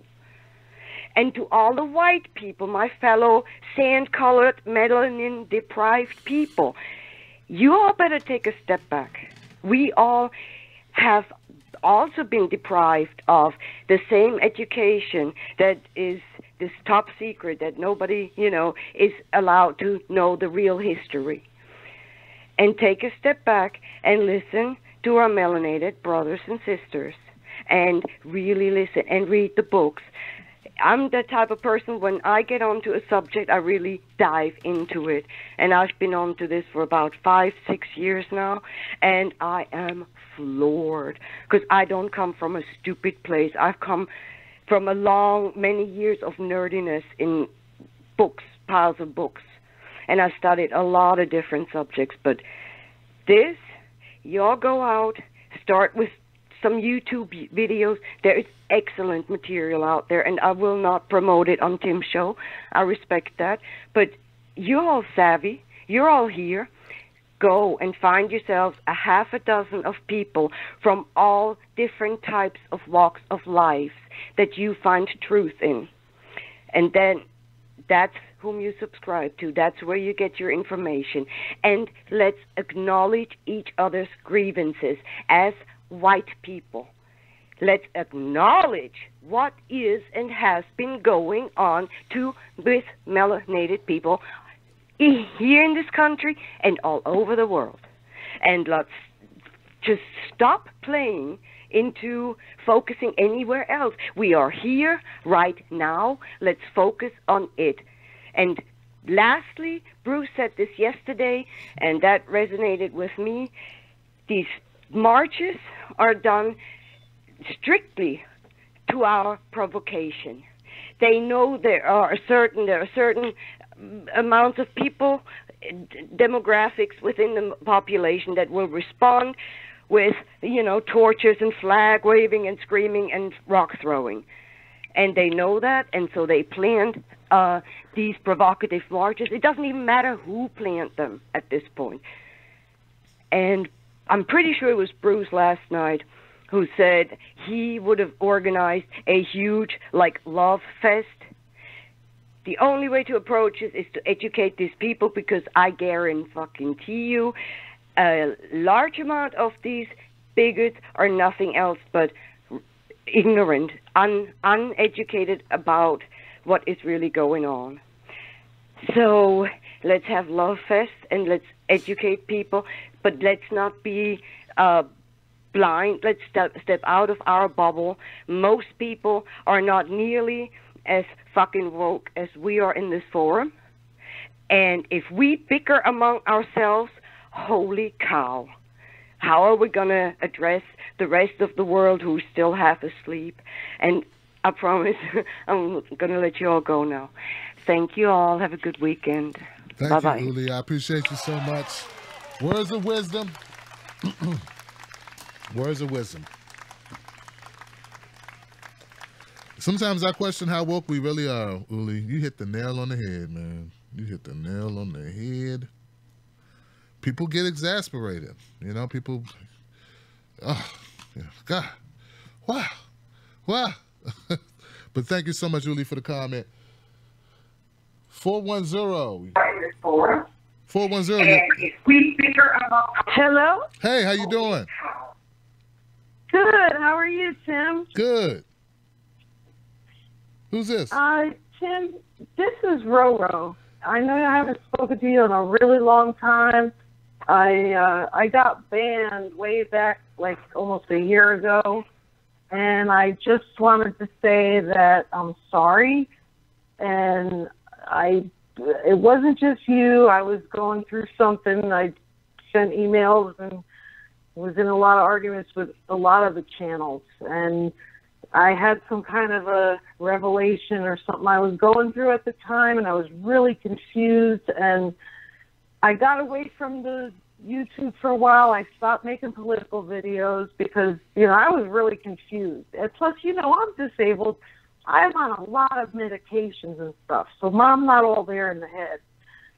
So anyway, my doctor's orders, I had to do some stuff for myself. I started sewing and singing and going to karaoke, doing fun things for myself, doing my hair, putting makeup on, taking better care of myself. So I just, I watched your show tonight, and I really, miss watching your show, and I was hoping that you could forgive me and give me a second chance, because I went out to try to become a patron. When I heard that you got demonetized or whatever, I was like, oh, I'll go and donate. And I went in there and I tried to put a $25 a month thing in, and it said I couldn't do that. I'm still banned. So I'm hoping that you'll give me a second chance. I'm a lot more chill now. I'm not going to go crazy and call you every week and talk about all these crazy things. I'm a lot less political. I'm a lot more chill. I mean, I still have opinions, but I respect other people's opinions now too, and I'm just hoping you give me another chance and unban me. Well, sure. Roro, I'm glad to hear you're doing well. It takes a heck of a woman to call up publicly and say such nice things. I really appreciate you. And yeah, Roro, you got it, lady. Thank you so much for calling up. And I look forward to hearing from you. And of course, in Cenk Uger's voice, you're welcome back. Thank you so much. Thanks, Tim. You got it, sister. Have a good one. You too, Roro. Have a good one. Thank you for, damn, Rovo called up to do that. Give it up for Rovo again. I'm so impressed and so timely. I feel like I've been kicked a little bit tonight. Like, Jesus, man. Got the YouTube crap going on. You know, we got the world losing its mind over the finding out, just discovering we got the KKK. Like I knew that when I was 7, and then people, it's like, and then I get Roro, and I get Uli, and I get Marvin, and I get Mystical, and I get No More Donations, and Cosmo, and Uli kills it, and it's just great, man. Thank you so much, Roro. I almost want to cut the calls tonight because I don't want anything to ruin my good spirits. Like you're on a high now. I'm on a high. This would be a good place to end it. But I'm not going to do that because people have been holding on the line for this show. And it may not make $1, but it's my obligation to try to do my best to bring the show. Plus, it'd be just rude not to let people talk. So let me get to the next call. Thanks again, Roro. I appreciate you. 440 in the house. Thank you for holding on and having patience. It's Freedom Friday. What's your name? Where you calling from? Hi, Tim. It's Michelle from Ohio. Hey, Michelle. What's on your mind tonight? Hey, well, I just kind of, had a thought about Charlottesville and obviously the horrible violence and tragedy and, people getting injured and killed down there. It's very sad and disgusting. So I think a lot of maybe the racism and the white supremacy kind of comes from years of really bad economic situations, long-term unemployment, generations of poverty, and that happening for so long that people are so ingrained to blame the other. They've been in misery and suffering. They can't find employment, and they're just barely surviving. And you don't have any policies that actually benefit the citizens and give people a decent standard of living. They can very, very easily be manipulated and brainwashed. And then you have politicians telling them it's the other, it's this group, it's that group, it's whatever group, to blame them and not actually blame the people that are supposed to represent you but don't. So I think people can very easily be brainwashed. And that's why I've always thought to have, especially in these times, to have a federal jobs program. Because I think if you alleviate a lot of the economic grief that some of these people are facing that have been easily manipulated, I don't think it's all going to go away. I think there's still going to be some people, no matter how good or bad their life is, are just unfortunately going to be like that. Mm-hmm. But I think if you have policies that have a citizen's benefit, you have a comfortable standard of living that can really help alleviate some of those issues. Okay. Well, look, Michelle, I appreciate you calling up. You gave me something else to think about as regards to what drives people to these, the extremism, extreme ideologies of hate, bigotry, what have you. It gets me to, it just flashed in my head when you were talking. I was thinking, like, you know what? So you mean to tell me that this, the folks who are living with, beneath the poverty line in America, from all different walks of life and all different colors, they kind of have something that definitely binds them together. They just don't realize it. But one group is being told that problem, what that thing is these other people. And those people, like black people, for instance, and Mexicans or whatever, and that group of people, they're being told it's them. Not these people, but they're the problem. And both are being lied to. You know what I'm saying? Like, it is something, right? So the neo-Nazi KKK type or whatever, right? Whatever you call that, alt-right, whatever you want to label it. All their problems are black people and Jews and Mexicans, right? That's what they're being fed. Like, if it wasn't for them, you would have a big mansion and a yacht and a bunch of pretty, kids, pretty wife, pretty whatever, and a lot of money in the bank and be able to live like Trump. And it's just because it's blacks and these other people. And these people over here, the poor black and Latino people, but we're talking about black people specifically, they're being told that their problems are them. And it's just crazy. It's crazy. I watched a movie called The Free State of Jones. I encourage everybody to go check that movie out. Very interesting movie. Because in that movie, what happened was those people got together. For one shining moment in time, those people got together. And I believe it's more than a shining moment in time.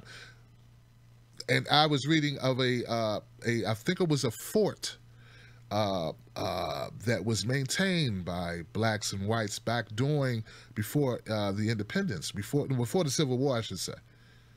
That fought back against the powers that be. And this is sort of what Martin Luther King was leading us to before he was assassinated. The Poor People's March was a march of these people, of trying to get these people together. And my friend Portia Boga out there in Ohio, and Senator Nina Turner, and gosh, I always forget all the other great people she works with. Some people who I've supposed to brought on the show. But they were trying to unite urban and rural America and Ohio together to get things done for these people. They need it the most, and they get the least. So anyway, thank you so much, Michelle, for calling up. I appreciate you. Gosh.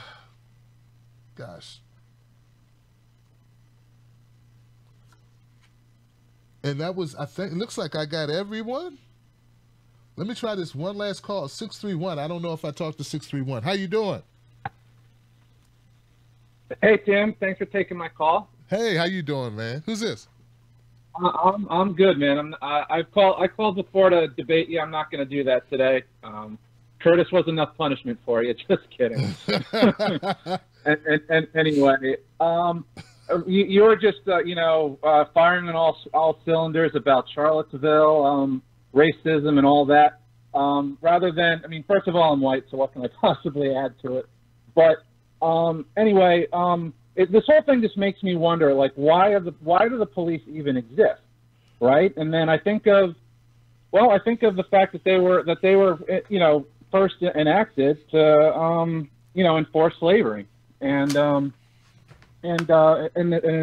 recent as 2005, the Supreme Court said, you know what, the police do not have a constitutional duty to protect someone. Actually, if anyone's interested, the New York Times in June of 2005, if they Google, quote, "Justices rule police do not have a constitutional duty to protect someone," end quote, they could pull up that information, and then it's like, well, if they're not there to protect us, right, why are they here? And then you think of civil forfeiture, and you think, oh, well, wait a minute, why don't they just arrest people in Michigan, in Flint, or arrest people in North Dakota, that are actually protesting peaceably? No, they get arrested, they get beaten, occupy, but what happened in Charlottesville? Oh, boys just being boys, just let them, just let them loose. And it's like, it all just makes sense when you just think of, just how the police are, and how, these white supremacist groups, FBI, has shown that infiltrate the police. It all just makes sense, It's nothing new, like you said. It's just, let's just stop being hypocrites, most of the media I'm talking about. Stop being hypocrites and just, call it out for what it is, Yeah, man. Anyway, man, that's all I wanted to say. And, thanks for taking my call. And you just keep on doing what you do, man. Hey, man, I appreciate you dropping those bombs, man. Thank you so much. And I'm going to look into that New York Times article. Folks, New York Times article, June 2005. Police do not have a constitutional, I guess there's no constitutional right to arrest people, or I don't know. So I'm going to look that up. I'm going to try to find that, because that's very interesting. I didn't know that. And like I say, there's, I got great callers. There's smart people out there, people with different ideas. What does a white guy have to tell me about Charlottesville? I don't know. There's a lot of people in Charlottesville. Tell me what you think. There's no one who, I'm not one of those people who believe that other people can't add to a conversation. There's always going to be different sides to a conversation. In fact, it's just when you tell me how I should feel about it. As long as you don't tell me how I should feel about it, you're entitled to feel however you feel about it. You get what I'm saying? It says sometimes people get into this, I know better than you. I know better than you, and this is how you should feel. And that gets really condescending real quick. But it's great to get different takes and input. And that's what has helped me grow. And I've got a couple of books here that I'm reading because I need to up my game in many ways. And I'm like, gosh, man, if I spend as much time as I have making videos, reading, I could be little, a little bit more deliberate in some of my arguments because I'll be on even more solid grounding. I'm on solid grounding now because I do read, but I'm just going with, sincerity and honesty and not being influenced. But there is still more to know. And when you underpin your arguments with data like this, like you just expressed today, it's big time, man. So give it up for my callers, all of them, all my callers, every last one of them, the good, the bad, the ugly. Don't matter. Don't matter. The pretty, bad, good, ugly, all of it. All of it makes it better. It makes it entertaining. It makes it riveting. It makes it hard-hitting. It makes it unexpected, which is something we want. I mean, if I don't have special effects, at least I could do is have different types of phone calls, right? With people with different opinions, right? So look, that's how I look. That's you know what? That's who I've been since I was this little. They like, Tim gonna make this sound good no matter what. I mean, you damn right. I've always been an eternal optimist. Some people say to my own detriment because your head's in the clouds. But if I listen to those people, I wouldn't be doing some of the really cool things I'm enjoying doing right now. I'd be sitting in a cubicle. So I want to encourage anybody out there to go after whatever it is you want to go after in your life. Time is precious. Don't waste it thinking you're making other people happy. You got to do something for yourself. And if what you do for yourself is actually helping other people, well, you are killing it. All right? Go to TimBlackTV.com and follow me there. That's my website. We're trying to work on it. We got T-shirts. We have a Patreon if you want to give to the show monthly. If you want to do it one time, you use my email address at timstake2@gmail.com or tim@timblacktv.com. And just continue following along. We're going to keep going. No matter what we deal with. This weekend, I will be signing up with various video websites, streaming websites, right? So I have a list of them that my viewers have told me, hey, go sign up here. Stream your stuff on Vimeo. Stream your stuff on Dailymotion. Stream your stuff on Steam. Stream your stuff on VidMe. Stream your stuff. And I'm going to do it all, guys. I'm going to put it everywhere. Everywhere. It's maybe this will end up being a good thing. It'll hurt in the short term, but maybe at the end of the day, it'll be a good thing. It has to be, because that's the only way I'm going to look at it. Everything that happens, I got to get something out of it. Make it work for you. So, in closing, Steve Bannon left the White House, and all of a sudden, the skies opened up. And all was right with the world. Or was alt-right with the world? I don't know. You gonna eat your cornbread?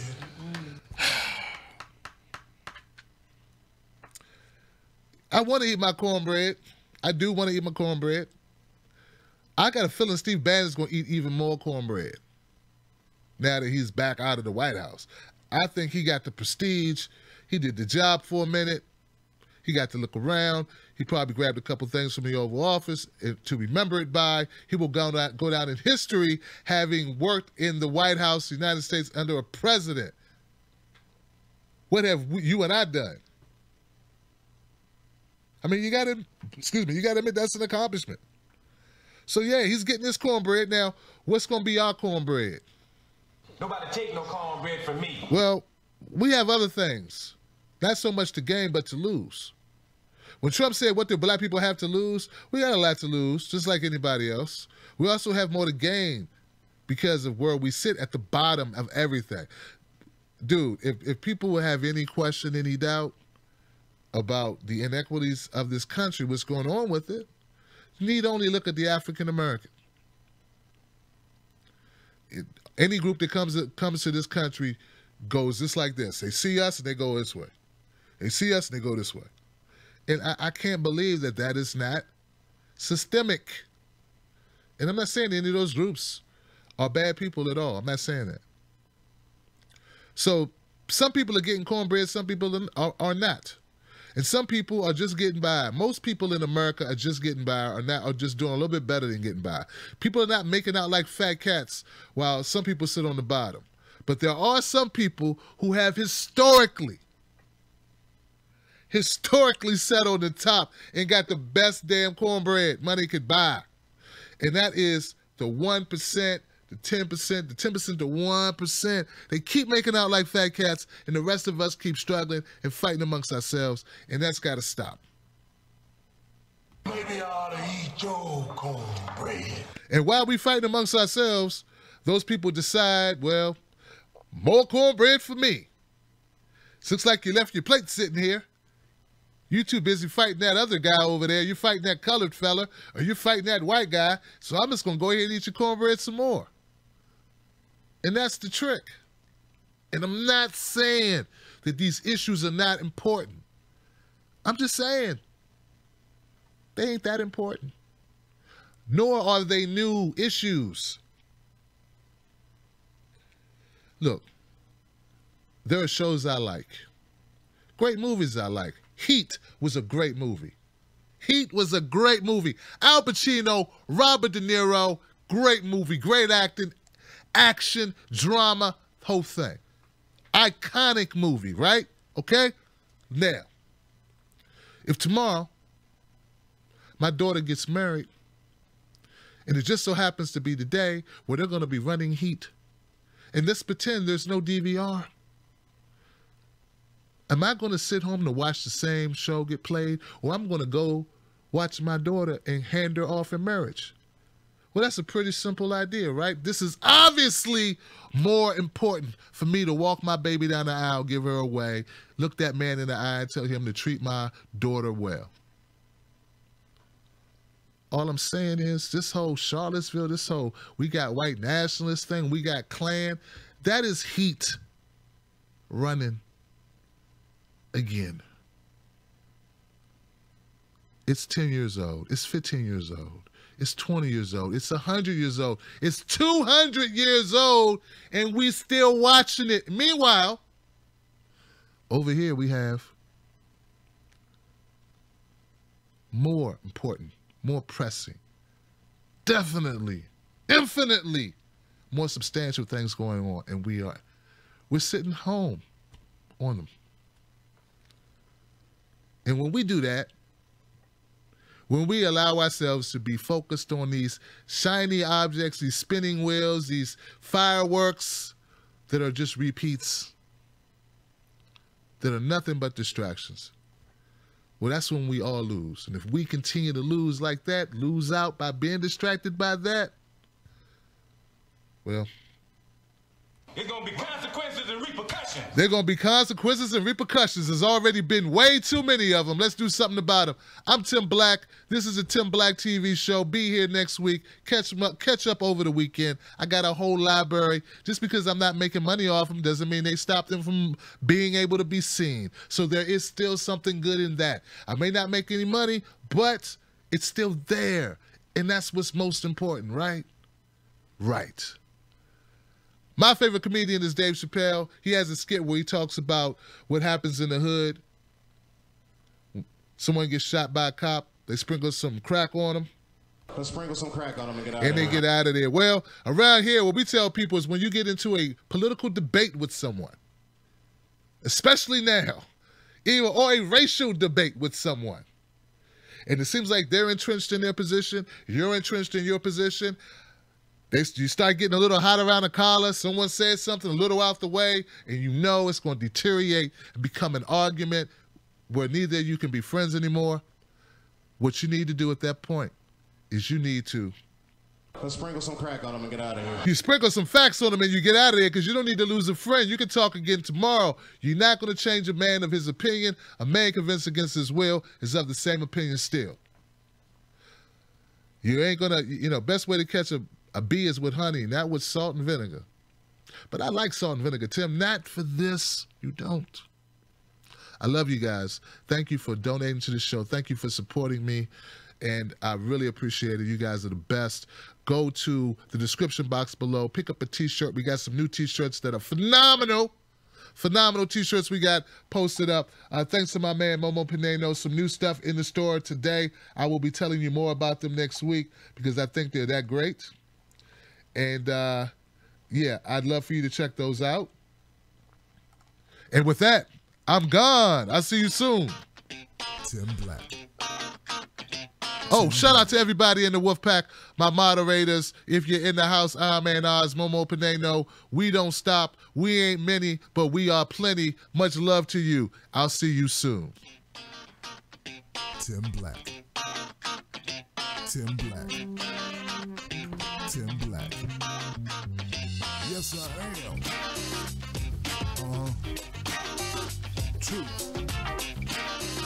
Funny. Tim Black. I am TimBlack.com. Tim Black.